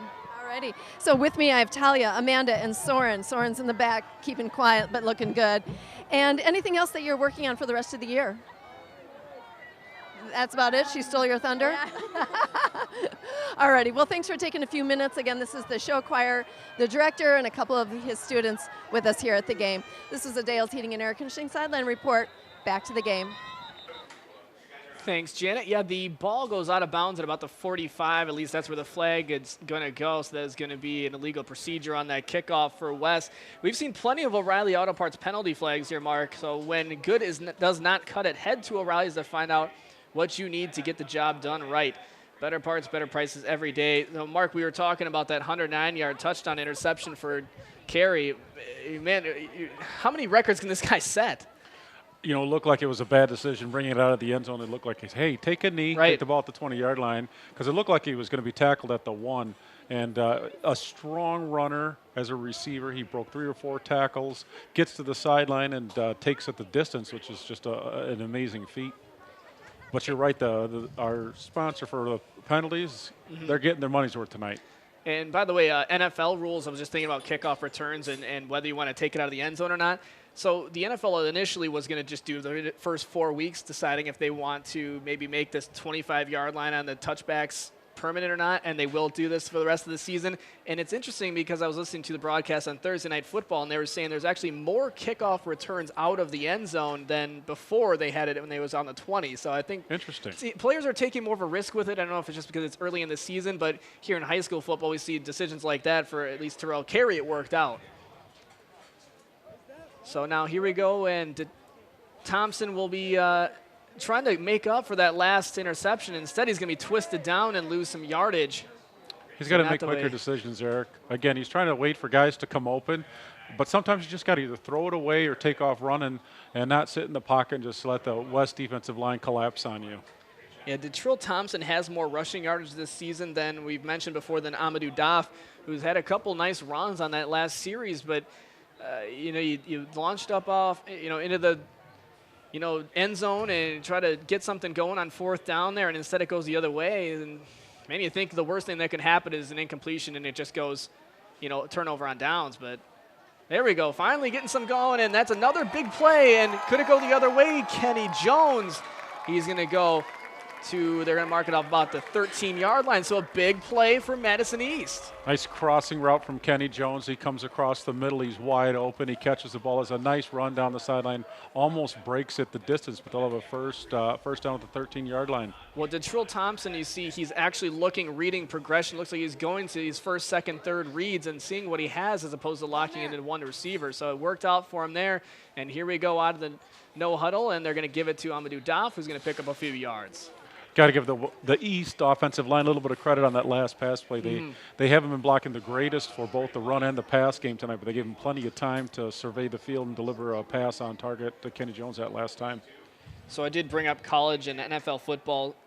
Channel 57 Sports does do that, so don't miss live college football every Saturday starting at 11 a.m. Watch next Saturday as Virginia and Duke go into action against each other. Saturday, October 1st, kickoff at 11:30. Bad snap.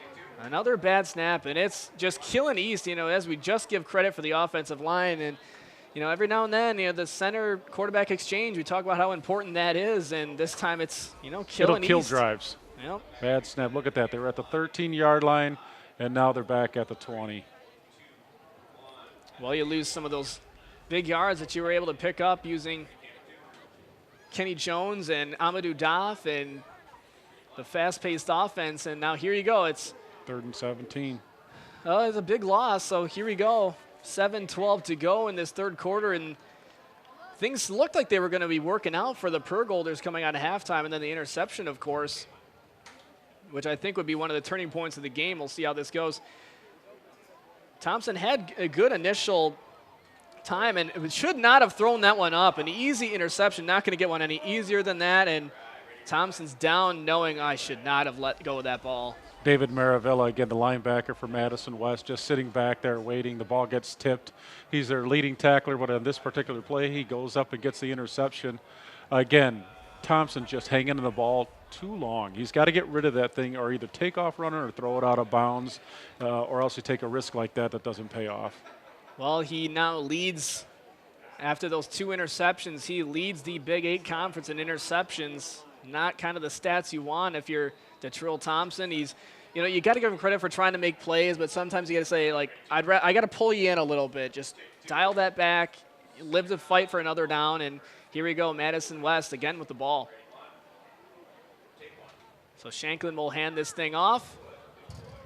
I believe that was Warfield on the carry. The ball comes out late, but he was down. We'll see if East made any defensive adjustments to protect against that quick hitter fullback dive there or not. See if guys cover their gap responsibilities a little bit better, not give them so much room right up the gut.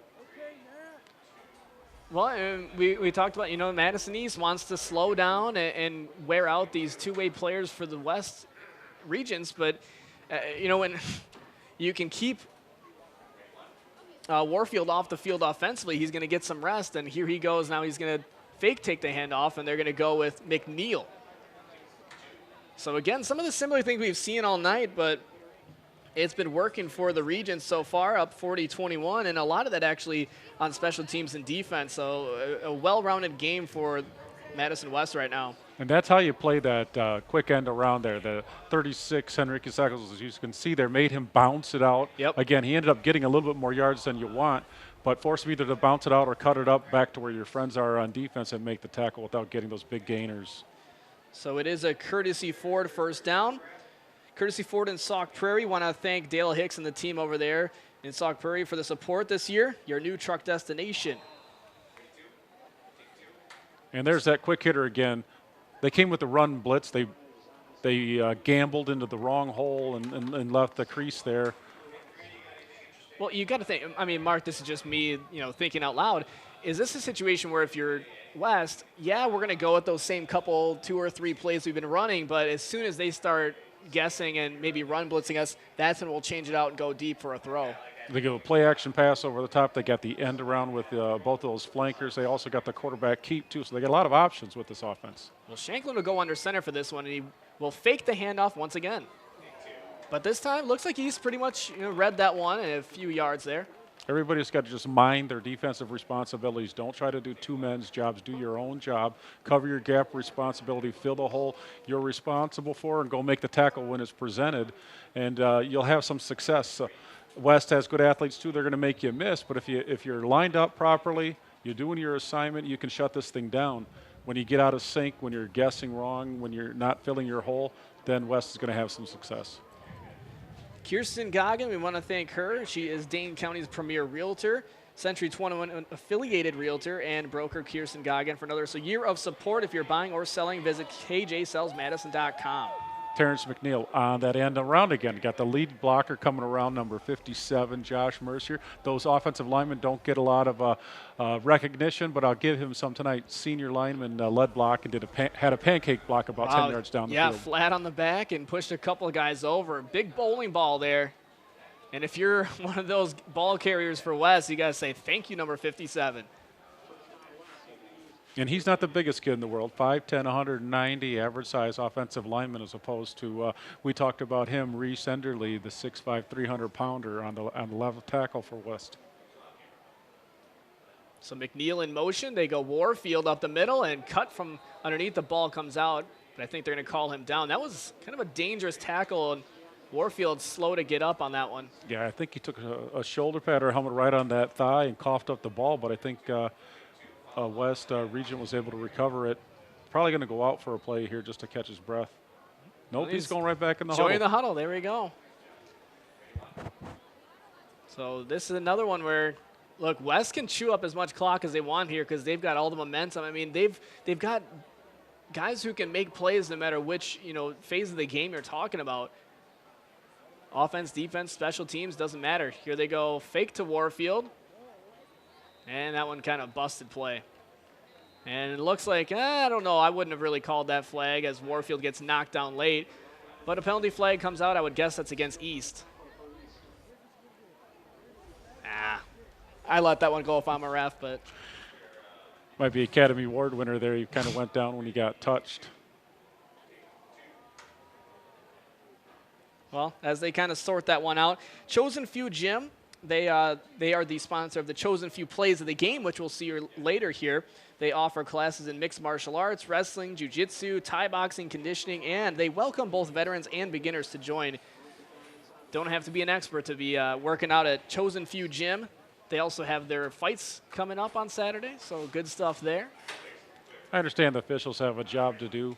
They're looking out for the health and well-being of the players there, and they're trying to keep this. They know it's an emotional game, crosstown rivalry. We want to make sure these guys keep their emotions in check and not do anything untoward out on the field tonight. Well, Shanklin will go play action. He'll throw it off to the right and into the hands of the defender, but dropped. There were about 4 or 5 black jerseys there with that purple trim, and it falls incomplete. Shanklin's lucky that one. That's how that resulted. Caleb Smith's kicking himself there. Obviously should have had the interception. That would have turned some momentum and gave East a chance here. Shanklin just kind of threw that ball up. You got to secure it on defense, get the pick. A lot of times that's why they say he's playing defensive back rather than wide receiver. Yeah, they always talk about that. We will have more sideline reports throughout the game here, Mark. We want to thank our sideline report sponsor, Brian Olson at Dale's Heating and Air Conditioning, for supporting local high school athletics. Dale'sHeating.com. Here's the 2nd and 10. They fake to Warfield. They go McNeil left side. It's working again inside the 10. So some of the same plays, but I mean, why change it up? I tell you what, every time they run that end around, I think only one time they've really contained it, but there's a lot of grass on that side because the whole defense is going towards that fullback dive, trying to slow that down, and it opens up the backside with that pulling guard. We've got Terrell Carey there talking with head coach Brad Murphy. As we are marching this one back, so that might be why he was talking with the head coach. It might have been his 3rd holding call on that play this evening for Terrell Carey. Well, and Carey's going to talk with the official. I'm not sure if that's going to be about, what can I do differently? I got my hands up here. So I think that, you mentally got to get right back into the play. So here we go with Shanklin joins into the huddle.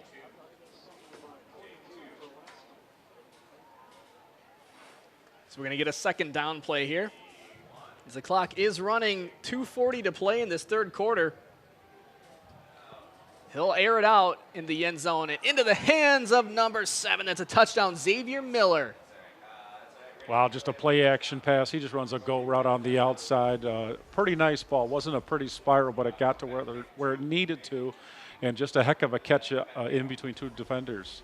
Well, last week, Xavier Miller and Jaden Stevens, the running back for East, had 2 receptions for combined 56 yards. Actually, both of them had 2 receptions for 56 yards and a touchdown. So another touchdown here for Xavier Miller.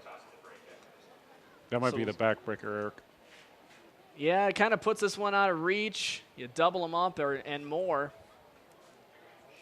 And Maravilla will go for the extra point. It is not blocked.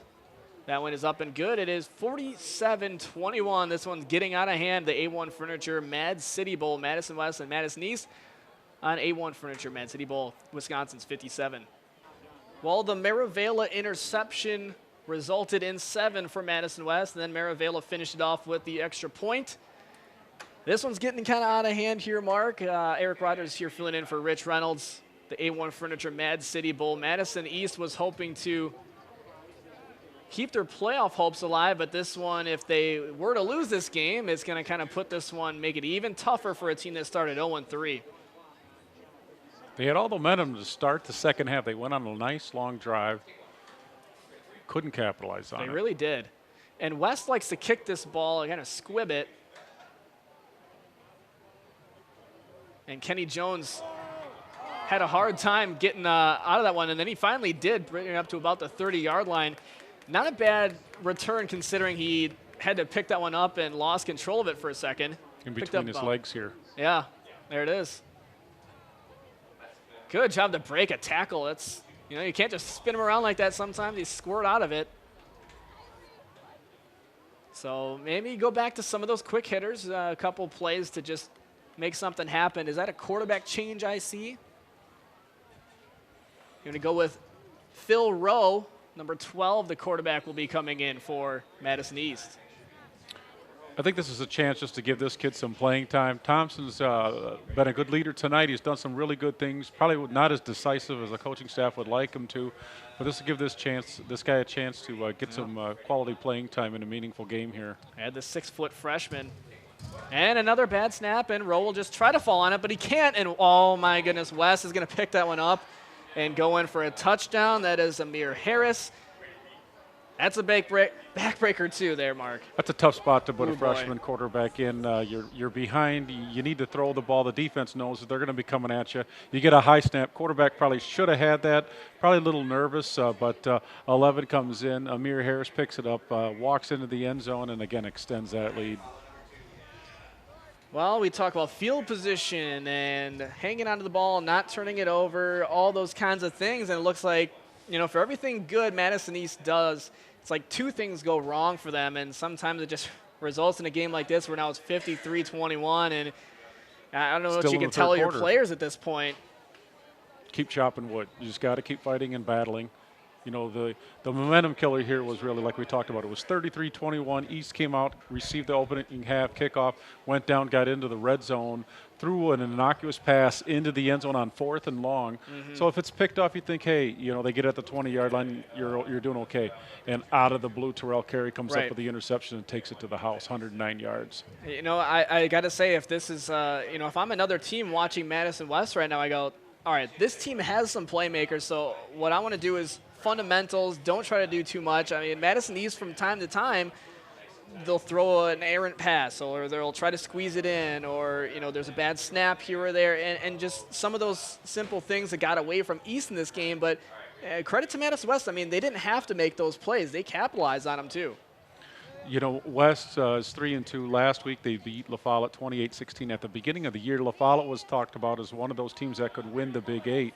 So West, I don't know if it was an easy victory, but they won by 12 points and showed what they could do against some of the top teams in the conference.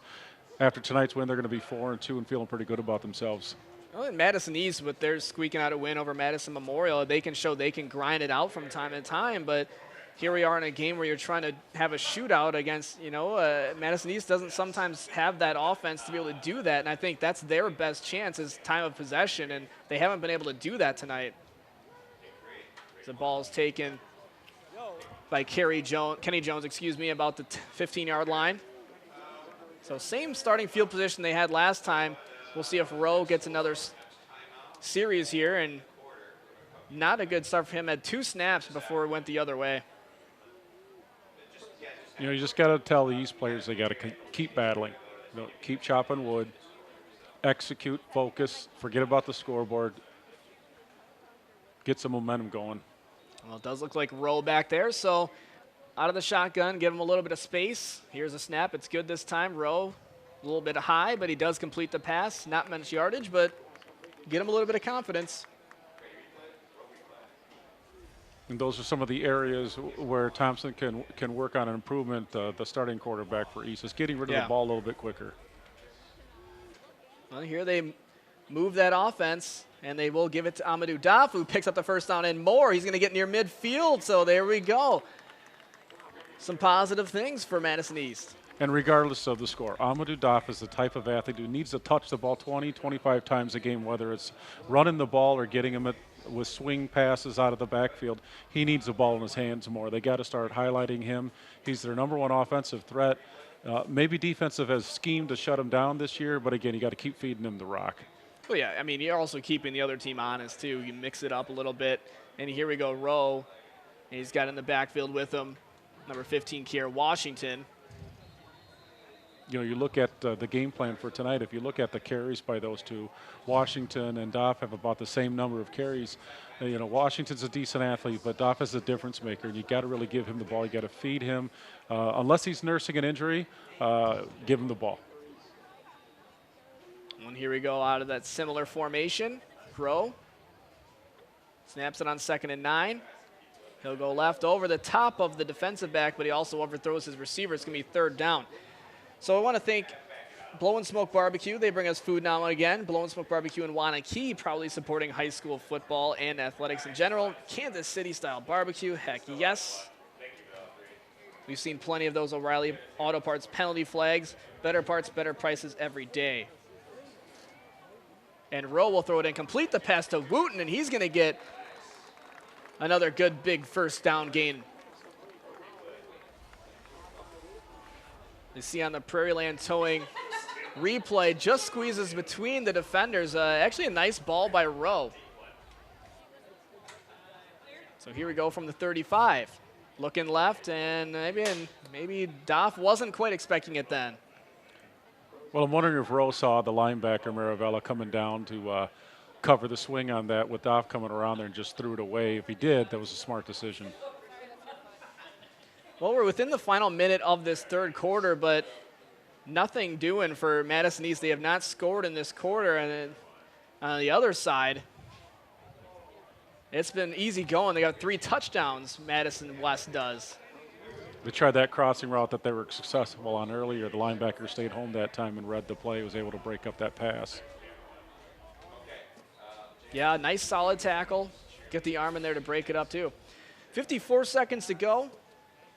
And it's 54-21 on 3rd and 10. Rowe will try to get something going, maybe move the chains one more time. He'll try the right side this time. He gets Wooten and about a 5-yard gain. And so this is the position they were on last time. They, had a decent field position. They had a chance to go for it on 4th down. They did go for it because they weren't close enough for a field goal. Wasn't quite far enough away to think a punt was happening. And with this game out of reach, I think they're just going to go for it. And they will.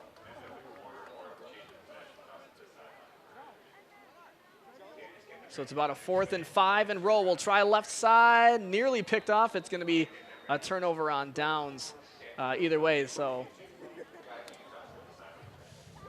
it will go the other way, but we will send it down to the sideline. We've got an interview here real quick. Taking a break from the game with a Dale's Heating and Air Conditioning sideline report. With me, I have East High School, some cheer team captains and seniors, the captain, the coach and the assistant coach. Many, many people here.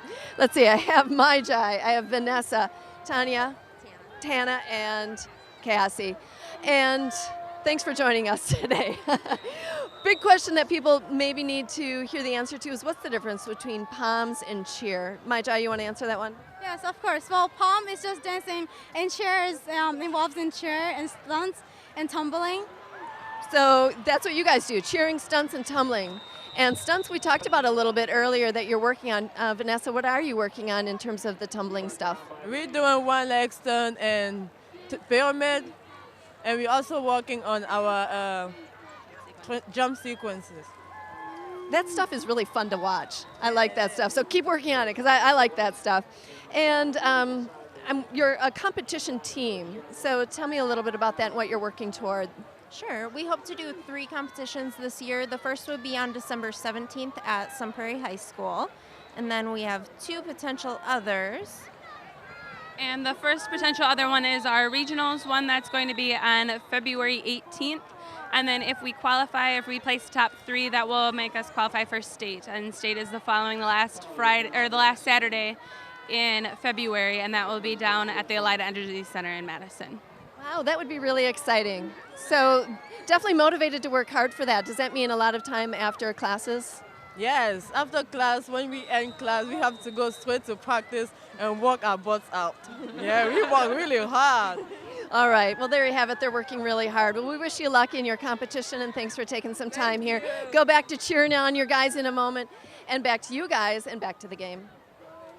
All right, thank you, Janet. Yeah, that's tough stuff for Madison East fans to see the way this game has gone. But if you're, want to watch something competitive as well, their cheer team, we'll see if they can make it to state. Obviously, not the way the game you would like to see it go if you're Madison East. So, entering the 4th quarter now, it's a big deficit, and some things not really working in their way for Madison East. They get some things going here, Mark, and then one reason or another, it's not quite working. So we'll come back and discuss that, what's happening. We'll recap the game. Let's take a quick break. We'll be back more A-1 Furniture Mad City Bowl in Wisconsin's 57.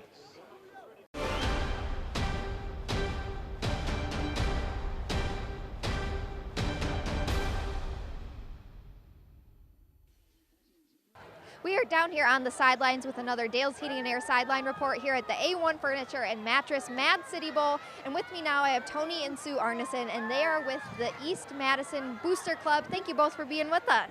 Thank you very much. Thank you, and we appreciate you guys being here and everything that you do. What have you guys seen so far with participation in the Booster Club and really sports over at East High? I think in the last couple of years, we've had a resurgence of parents coming forward just to try to make a difference. And in the last year, with our new principal and just this year, our new athletic director, just a whole new energy that's been extremely positive for kids and parents, which has made a huge difference. Absolutely, and we're hopefully going to sneak in an interview too with TJ here soon. So he just seems like a super cool guy, and so we love when everybody in the community gets together on something like that. And you guys have such pride over at East High. A lot of fans out here tonight. What do you think you can attribute that to? Well, I mean, the community is growing. I mean, we've got this beautiful building next door that was You can't see it, but it's gorgeous. it's gorgeous. Built by a graduate from East High School, and it creates a lot of pride. They're really building the East Washington corridor, and like our new direction at East High School has really made a big difference. Absolutely. That cohesive community approach, I think is huge. Everybody's got to get involved. And now you guys are parents as well of East High students. Is that correct? Student, just one. That's perfect. And so, what is it like being a parent of an East High student, also involved in athletics as well? It's very exciting. I mean, there's a lot of opportunities for kids these days, and sports is great. It builds a lot of self-confidence and just team building, and it's an awesome experience. It's really fun to be a part of. And how about for you? Same. I mean, it's just great watching the kids in our sports. But, the best thing is that we meet so many other parents, and they are enjoying sports, and all sports does for kids. So, I mean, that's what we're all about. We're trying to get as many kids into sports as we possibly can so that they have the experience and they learn a lot from it. Absolutely. Really a lifelong lesson that you can take with you forever and even past high school. So thank you both for being with us today. Tony and Sue Arneson with the East High Booster Club. Thank you so much. Thank you very much. And we'll be back with more over here at the Mad City Bowl right after this. All right, thanks. Yeah, this has actually been, talk about that togetherness, Mark, of Madison East, and the first time the defense has really been able to do anything against Madison West, and they moved backwards on that one, ended up having to punt, and now Madison East here with a chance to kind of turn the tide here. Yeah, their starters are still in, so the East defense actually covered the run, was able to blitz a couple of times, make West lose some yardage, and seen one of the first punts of the night for the West offense. Yeah, the way that kind of worked out for Madison East, you had that change of quarterbacks, and then Rowe was, there was the fumble on the snap. It was not a good snap, went over his head, and then went the other way for Madison West. And you'd think the momentum is kind of working their way, and now here you have Rowe again in at quarterback, and they're just going to stick with him the rest of this game. And, another bad pass to Doff. Again, they got to get on the same page. So as much as what their defense did, it hasn't really carried over offensively, and maybe that's just part of being a young quarterback here. That's exactly right, Eric. He's a freshman. Probably got a little bit of happy feet there. He's got to work on his fundamentals, get his feet set, step and throw towards his target. Well, in any case, 2nd and 10 on their own 31-yard line. Long way to go in this game, maybe just looking for some positive things, trying to build off of that, and they're going to give the ball to Doff off to the right side. Pick up maybe 3-4 yards on that one. A homecoming for Madison East students, they can still look at this game and say, hey, this is fun to come out here. It's a good atmosphere, and with all this stuff going on here at Breese-Stevens Field, I wouldn't be too upset. Obviously, you'd like to see that come away with a win, your team. So Rowe will go out of the shotgun and give it to Doff, who slips on this artificial turf here. Things with the temperature dropping and sometimes get a little slick. But we were talking about that before the game. Like, it's better in terms of, if it's slick, it's better that it's turf as opposed to just natural grass anyway. Yeah, you're going to be able to keep your feet underneath you on the field turf as opposed to some of the mud that's going on at some other fields around Dane County tonight, I'm sure. Yeah, but again, kind of a head scratcher that Amadou Doff is getting all these carries now in the second half when you're down 30 points. Where were those carries? Try to get the momentum going, keep the ground game moving, and makes the play action pass and open up over the top in your passing game. Yeah, and we, talking about what head coach Steve Arata was able to do here at Breese-Stevens Field, and it's been not a great homecoming for him because he's 1-6 now. I'm assuming they're going to fall in this game under Steve Arata. I don't know what it is about Breese-Stevens Field, but they've not had the success they imagined, and this is the first time. I think it's true. Like last year was the first year they reopened this stadium, and it's been sitting kind of abandoned for a while before the city changed some things up and got some new turf in here and made this a great multi-use facility. But Madison East comes in with hopes to kind of recapture some of the glory this field has had in the past days, and just hasn't gone well for them. So on 4th and 7, they'll go for it deep in their own territory. Does hit his receiver, and he's going to get a first down pass midfield, and they're going to hit Kenny Jones.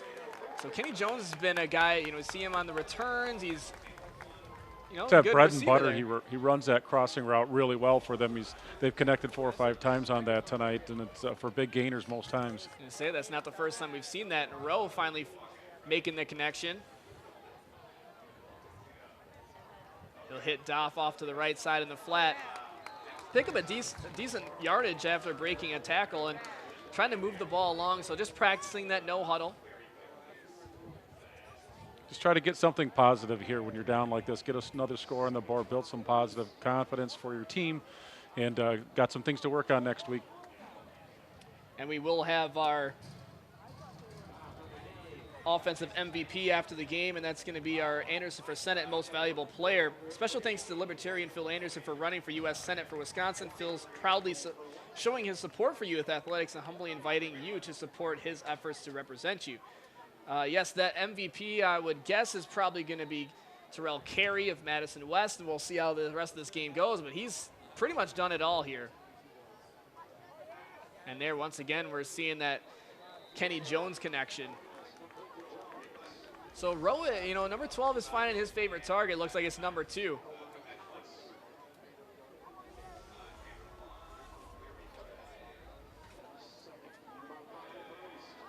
So this is going to put, I assume this game would be going Madison West way, and now, you know, Madison East is going to drop here to 2-4, and Madison West will go 4-2, move up in the rankings here in the Big 8 Conference, and they're hoping to pretty much lock up a postseason berth. They won 28-17 last time over Madison La Follette. They're still looking for that team identity, and that's what Coach Brad Murphy said in his first year here for Madison West, running that flexible offense, carrying that over from the past coaching staffs. But he's worked with West before. I believe he was an assistant coach at Madison West. So let's throw it down here. We got an interview here on the sidelines. That's another one. We got it. What do we have for you? 1, 2, 3, 4. And I'm down here on the field at Breeze Stevens Field, and with me I have the athletic director for East High School. This is TJ Rogness. Thanks for taking a minute here during the game. It's a little rough there on the board. It's not going quite the way that we had hoped, absolutely, but it's still a beautiful night, and we're having a lot of fun out here. So you're athletic director over at East High School, and this is your first year, right? Absolutely, yeah. Actually, I'm ending just about 6 months. I started last spring, and I got to tell you, I'm absolutely honored to be a part of a school that's got their tradition as deep and as long as East does. You know, built in 1922, there's been teams coming out of Eastside for years, and I'm just really honored to be a part of it. I think I have heard that East High School is the oldest public high school that's still operating these days. Now you're got some good company with Chuck Siles over at West. It's also his first year, isn't that right? Yeah. Chuck started in June, doing obviously a really nice job over there at West. Came up from Beloit Memorial, where he was previously, and they're really having a nice start to their year. How about if we take a quick talk about other athletics, some fall athletics besides football? You want to give us a few highlights? I'd love to. I mean, our boys soccer is off to an 8-3 start, playing as well as they have in years. Really looking forward to the playoffs. Our girls swim team has had a great start to the year. They spun off 3 consecutive wins to start their year in dual meets. Boys and girls cross country consistently finishing top 3 or 4. Girls tennis is right in there, coming up on sectionals starting in just a week, believe it or not. There's also our girls golf team starting sectionals. It has 4 young ladies that are working really hard. I think you have a great year to start out as the athletic director is what it's sounding like. Final touch, it's homecoming for you guys tonight. I bet you're running on fumes. It's still adrenaline, pure and simple. We're having a great time. We've had a wonderful week. Today was a ton of fun. We finished our day with the pep rally. We stuffed our spectator gym full of 1,000 kids. You've never seen that roof go so high. We had a lot of fun with that. And then we followed up with a parade. You know, the entire student body walking right down East Mifflin Street, right here, coming right into the stadium, starting a great night. Now, if you could just end the night with a win, that would be the icing on the cake. Absolutely. It's not over yet. We got a ways to go, but we had a lot of fun, and we're going to continue doing it. All righty. Thanks, TJ. This is TJ Rogness. He's the athletic director over at East High School, and this was a Dale's Heating and Air Conditioning Sideline Report. Back to the game. Well, thanks. Yeah, every time we seem to go to our halftime report, we're getting a score or a big play from Madison East. And you know, touchdown there, Kenny Jones reception. They went for 2, didn't quite get that. But it does, you know, show a little something to me. We talked about that. Like, hey, you know, just try to do something positive. You got to continue to play. You want your starters out there in meaningful minutes, even when you're down, to go 100% and show no quit. And they did on that drive, went after it and scored a touchdown. Well, they go with the squib kick on the kickoff, and it's taken to the 40-yard line where Madison West will take it with 7:24 to go. So, you know, is this a point where you're seeing some of these starters still in here for West? You know, if you're trying to get on the AP state rankings, you're going to need to really pummel your opponents. So I don't know if that's maybe one of those situations we're going to leave our starters in, or if it's just perfecting things that, you know, moving forward, you're trying to get into the postseason. That's what you want to work on. Still a lot of time left, you know, and it's 54-27, but you only have 9 football games in the year, and you want your starters and seniors especially to get as much playing time as possible. Well, Shanklin is still in there at quarterback, and he's going to hand it off to Warfield, who they've been going to a lot tonight, and he's stuffed right at the line of scrimmage. It's going to be where they leave off at, and they're going to head into second down. Kirsten Goggin is our hometown team supporter. She's Dane County's premier realtor. She's a Century 21 affiliated realtor and broker. She has been supporting Wisconsin's 57 sports and athletics for a while now. So if you're buying or selling, visit kjsellsmadison.com and let her experience work for you. You know, in the Big 8, they play 9 conference games. They don't have any non-conference games. So oftentimes a 4-5 record can get you into the playoffs. So East still has an outside shot here. West looking pretty good to make the playoff field. Yeah, 2-4 now if they were to lose this game. And another running play gets the block. So Terrence McNeil finds the outside, and he finally out of bounds near the 20-yard line, shakes it off a little bit. So still, yeah, trying to, you know, get the momentum going and say, hey, we've got more to play for than just barely squeaking out a win. We want to really pour it on. East has just never been able to figure out that West flexbone offense, whether it's the quick dive to the fullback Warfield or the end around by Carey or Terrence McNeil. They just have been successful on almost every play that they've run consistently. The only time West offense has been broken down is when they've kind of stumbled on themselves with penalties or turnovers. Well, and I was here earlier in the season with Rich working a Wanakee-Monona Grove game, and Wanakee ran that flexbone offense, and I actually would say, you know, comparing these two games, Madison West has run it a lot more successfully, you know, obviously scoring more points in this game, but, man, and that was talking about a game with JV and Dane. So, you know, get Ron Dane's son in there, and now we're talking about this game being, you know, a better run offense. Brad Murphy's got it going on for the Regents.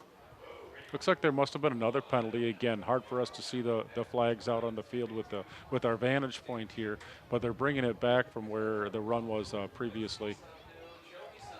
And, yeah, homecoming for Madison East, but Madison West really, you know, spoiling it and saying, hey, we're not just going to let you waltz in here. Nice little back flip there. I don't know the actual terms, by the way, but, you know, that was a good little move. So it is the A-1 Furniture Mad City Bowl. So as we get the call here. Okay, we're running one out to you right now. Maddie, are you okay on your battery? So here the ball would be maybe near midfield. And they actually move into the 30-yard line. So Dale's Heating and Air. For the sideline reports, we'd like to thank all the people down there. Brian Olson at Dale's Heating and Air Conditioning for supporting local high school athletics. Go to dalesheating.com. Also, Blow and Smoke Barbecue for the tailgating show. Wanakee proudly supporting high school athletics, specializing in Kansas City-style barbecue. So, yeah, we couldn't really tell, Mark, I couldn't tell what the penalty call was. I think it's some sort of a dead ball, you know, post-possession foul here. The ball's marked where McNeil ran it out of bounds, and they still haven't assessed the penalty yardage on it yet. Well, I thought he ran it out more towards maybe the 22-ish yard line, which still doesn't make sense that the ball's at the 30. But these officials have been working overtime tonight for sure. Yeah, I mean, every bit of that $75 they get paid per game Is that right? Yeah, I don't know. You hate to say the officials have a role in the game sometimes, but yeah, they're. I don't think anything has impacted the outcome of the game, right. but there's been so many penalties, and again, they're trying to keep both teams safe and trying to make sure emotions don't run too high and guys get out of whack here with the unsportsmanlike. And here's another one. Yep, that one going against Madison East. Both teams. Both teams. Yep. So somebody got ejected, unfortunately. That would be the second one for somebody, whoever it was. And we're seeing a lot of this, and sometimes that's the way you're looking at these football games, right? You say, hey, early on in the game, if they're calling a lot of penalties, it's going to be that kind of a night, and that's exactly what we've seen. Got to adjust. Yep. You it would see have been nice get to away see with, but early on in the game that these officials talked to the coaching staffs and the players and said, hey, you guys need to calm down. Give them a warning, first of all, before the flags start flying, because they seem to be flying from the moment the opening kickoff landed. And from the 30-yard line, we'll get Shanklin, who will hand the ball off. And lowering the shoulder is Warfield. He'll take it to about the 26-yard line. So it's a 4-yard gain, and it keeps the clock moving as Madison West just kind of looks to say, we're going to set the tone where, maybe we'll try to score before the game's over. But we don't have to. Keep the success of those drives alive. Starters out on both sides, so nobody's backing off here, putting their subs in. When you do that, you're just going to have to compete and keep battling. And West looks like they're just going to keep it on the ground, maybe put another score on the board. So a 2nd and 6. Same play, but this time the pile moves. That'll take it to about the 20-yard line, and it should be enough for another first down.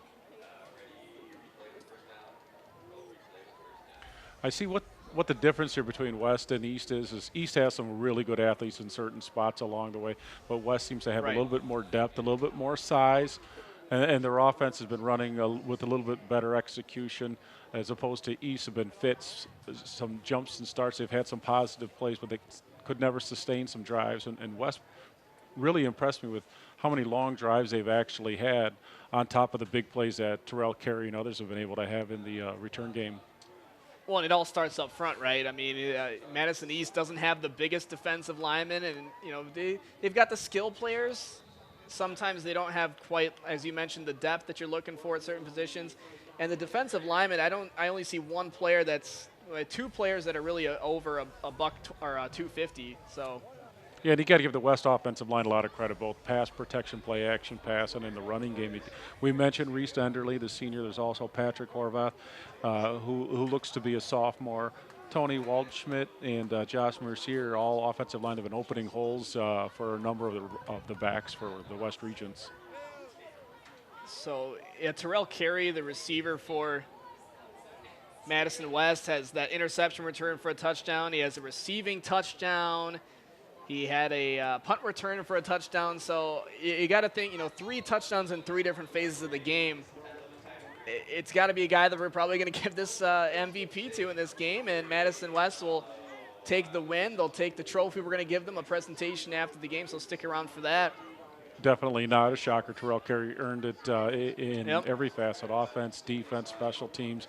Couldn't ask much more from that kid tonight. But he's not the only good athlete on that West team, which has to lift their spirits a bit. They're 4-2, but they're right in the thick of the playoff race. And who knows, if the Cards fall the way they may, they could end up in the top 2 or 3 in the conference. Well, you saw number 15 run off the field there, Amarni Warfield, who's a fullback and an offensive or outside linebacker. He's really made his impact as a fullback here tonight, and it's all because of this flexbone offense. And instead, they're going to have number 9 in there, Jaden Clark, the receiver/linebacker, running in that fullback role. So this is the point where maybe it's just a matter of rest for Warfield, but some of these guys, getting reps late in this game. Yeah, a lot of these guys maybe get reps late in games, or they play the JV game, varsity reserve tomorrow morning. Yep. But it's always fun and exciting to get out under the Friday night lights and get some meaningful snaps and games for the backups, give them some confidence and prepare them for when they're going to be starters someday. Youth of some of these guys, like we have a Rowe for Madison East is the quarterback who's been kind of coming in here the last few minutes. But you have that quarterback controversy if you're talking about Wisconsin, and you know a thing or two about the Wisconsin. As we get another touchdown there, it's Terrence McNeil's going to run that one in for Madison West. So they didn't have to score the touchdown, but there they go. McNeil with about a 15-yard touchdown scamper. That end around once again, and it's interesting. The flanker on that side is the one that cracks down on the defensive end and makes it easy to get to the outside. East was never able to solve that puzzle and get somebody outside to help with contain on those end arounds. Well, and I'm sure they didn't want to make the game 60-27, but that's the way it plays out, and you run your offense, and like you're saying, I mean, you got to adjust if you're Madison East, and you got to learn at some point. And the extra point is going to be blocked once again, so that's about the second one. So it's 60-27. We're going to take a break here, Mark. We'll be back with more A-1 Furniture, the Mad City Bowl, A-1 Furniture Mattress, Mad City Bowl, Wisconsin's 57 Sports.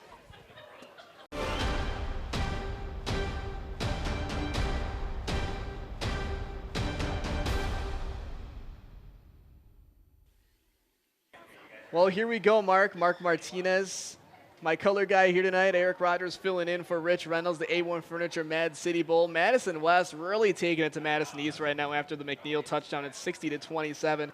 And we were talking about, I know this isn't really, Madison East West, talking, but, you know a little bit about Wisconsin football at college level, playing quarterback, and, Alex Hornibrook and the Bart Houston debate. So, I mean, you've probably been following that a little bit. What do you like about that matchup and what Hornibrook brings to the offense as opposed to Bart Houston? Well, I'll tell you what, they gave Houston a shot. Everybody was pulling for him, fifth-year senior that stuck around the program for a number of years. But he had some questionable decision-making in the first couple of games, almost had some really bad interceptions. Obviously, the one that went taken back for a touchdown for LSU almost cost them. But I think Chris gave him an opportunity and needed a spark last week. Hornibrook came in and did a great job for him, led him on a couple touchdown drives, and just felt more comfortable with Hornibrook's decision-making, his accuracy, and looks like they're going to give him the start this week. And if the kid continues to play the way he has been, most likely he'll be the starter the rest of the year. Yeah, and I thought that was an interesting kind of way to go about announcing the official decision because he had, on Tuesday, Hornibrook was asked about, there's Amadou Daff. That's not a good sign, and he's not putting any weight on that ankle. Yeah, I don't know if it's at the right knee or right ankle. You hope the kid's okay. He's a heck of a player. You hate to see him go down in a game 60-27. Hopefully he can just hobble that thing off. It looks like he was walking on his own power once he got to the sideline. Another penalty flag. Shocker. Well, might as well throw that one in there. Yeah, and we can talk Badgers all we want, but yeah, that's a sad thing to see when you get this late in the game, and it's already gotten away, but you need to have bodies on the field at some point, so injuries will happen, and here's Rowe at quarterback, but before the play even starts, we get another penalty flag. It appears that one's going to be maybe an encroachment call. Yep, there it is. And here's where you get that tug of war between coaches. Is that one team doesn't want to put their subs until the other one does, and it's kind of a catch-22. But you'd like to see subs come in at this point and get some playing time. Those kids deserve to be on the field too. So Phil Rowe will work at 1st and 5, I believe that is, and they're going to hand it off to number 15, Kiara Washington, and he's going to pick up some yardage. That should be another first down. But Madison East, they've got these.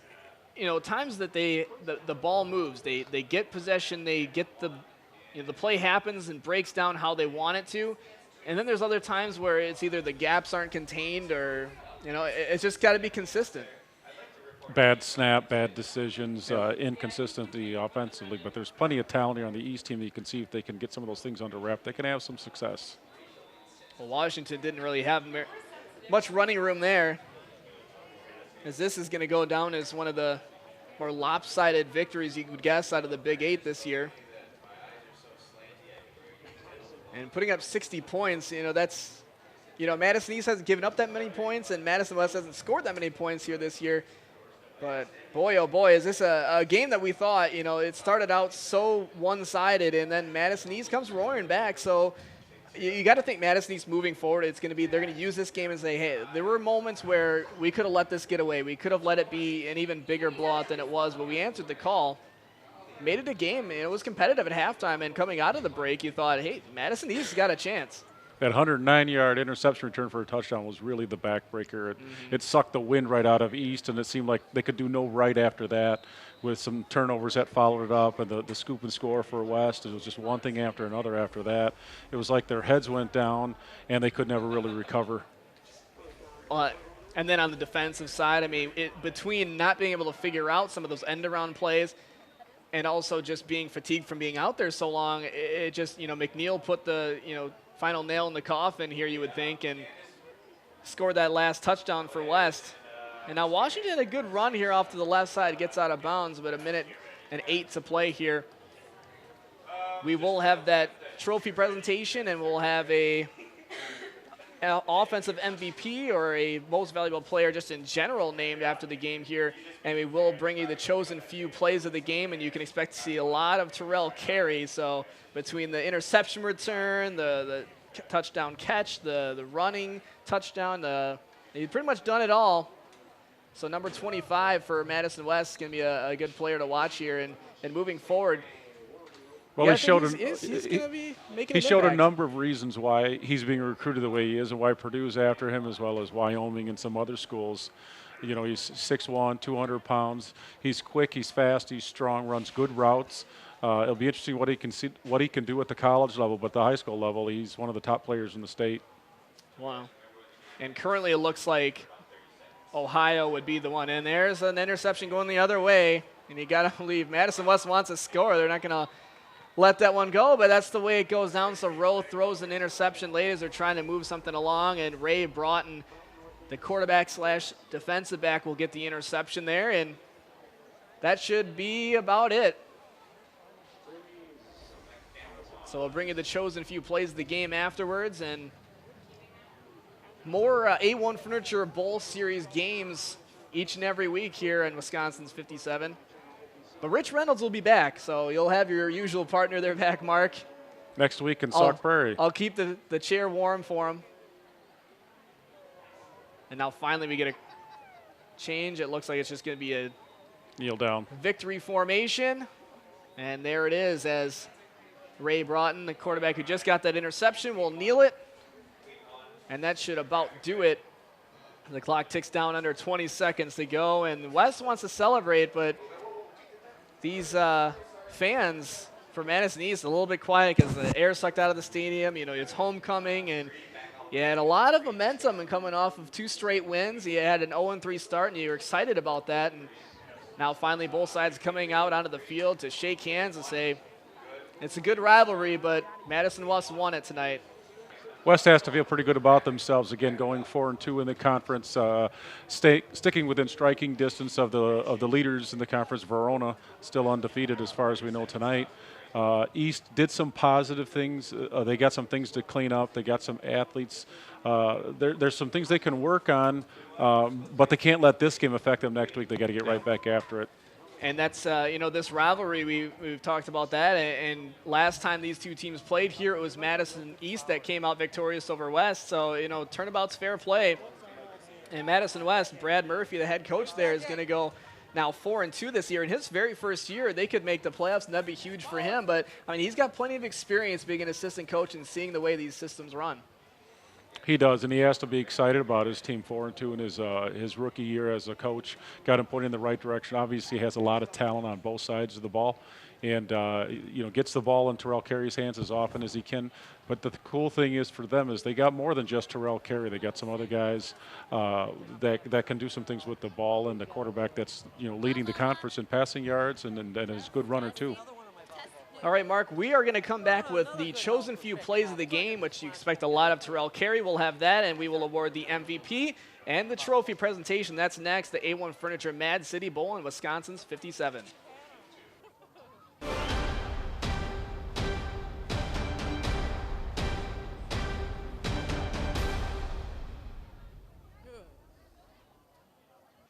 The A-1 Furniture Bowl Series continues. It's Mad City Bowl, and this was a heck of a game here, Mark. It was all Madison West, though.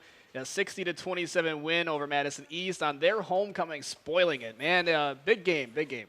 Two teams kind of going in opposite directions after this game. West with a big 60-27 win. They're 4-2 now, looking like they're going to make the playoffs. And East licking their chops a little bit with a big loss on a homecoming night, drops to 2-4, falling out of the race in the Big 8 for sure, and really have an uphill climb for the playoffs. So two teams going in opposite directions. Hopefully East can figure things out, and West looks like they're heading in a good way.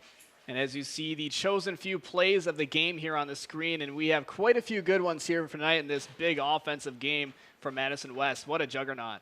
Could take a lot of time to go through all the plays of the game for Madison West with a number of the big plays.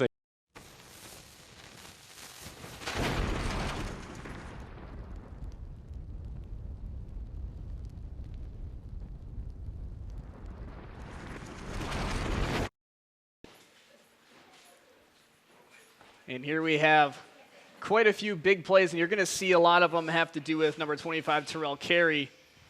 And here's one of those, a big punt return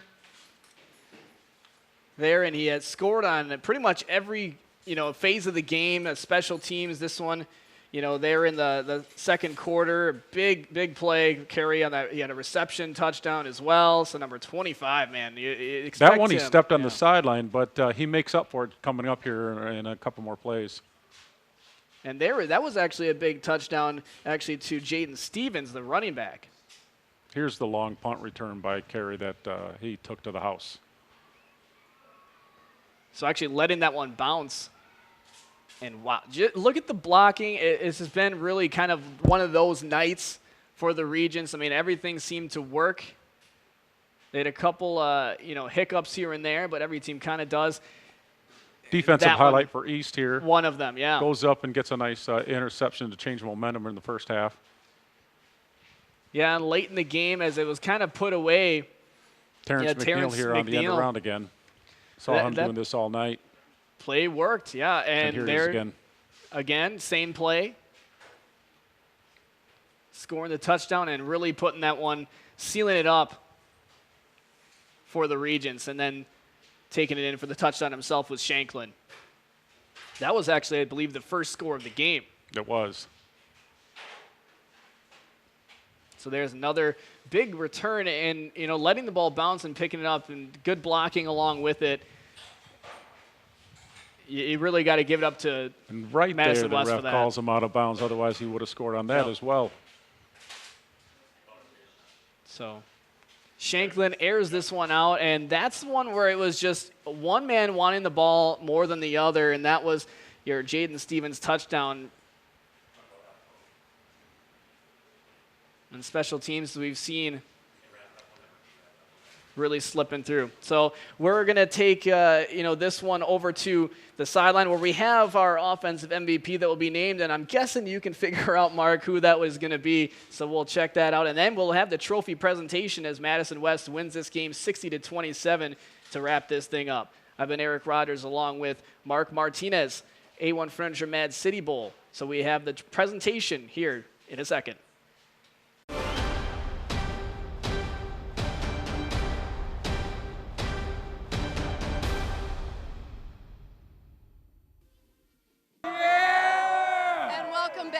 The conclusion of tonight's game in the A-1 Furniture High School Bowl Series, where the Madison West Regents just won the Mad City Bowl against the Madison East High School Pearl Golders. Score 60-27. We have some awards. To give away tonight, don't we, Ellen? We do, and we are starting off with the MVP award, and that is thanks to Phil Anderson for U.S. Senate. Phil, we're going to let you give this away. I am so proud to give this award, the Anderson for U.S. Senate MVP award, to Terrell Carey. He scored 3 touchdowns tonight.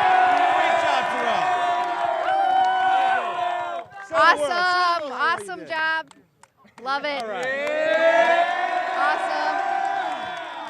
And we are going to present this big bowl trophy, so stick around. It'll be more right after this.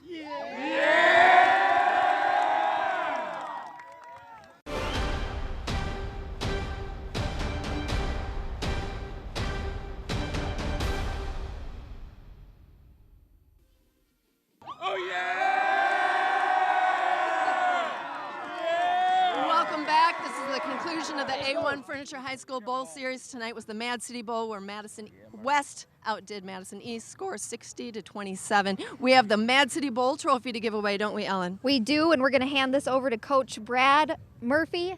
This is yours, Coach. Let's pick this up. It's pretty heavy, so it might need some help. Awesome. There you go, Coach. I think Coach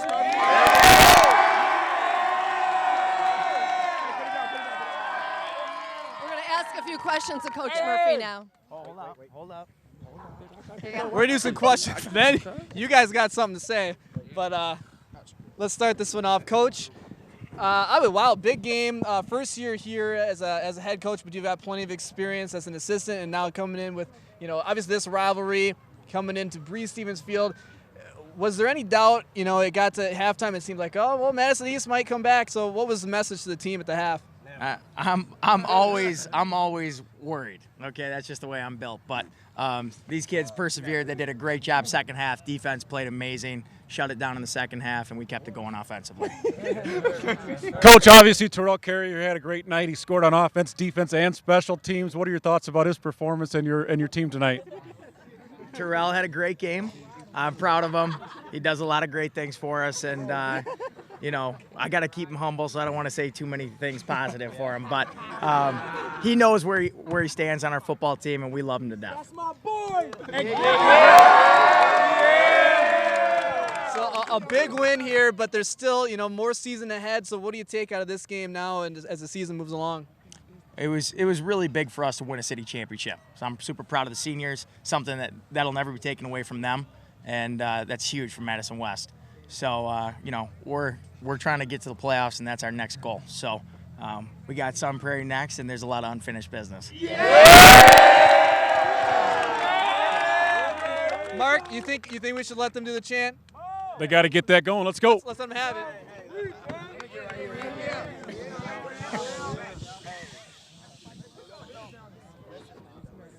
And we hit the field line, all day line, all night line, in the blue line, offense line.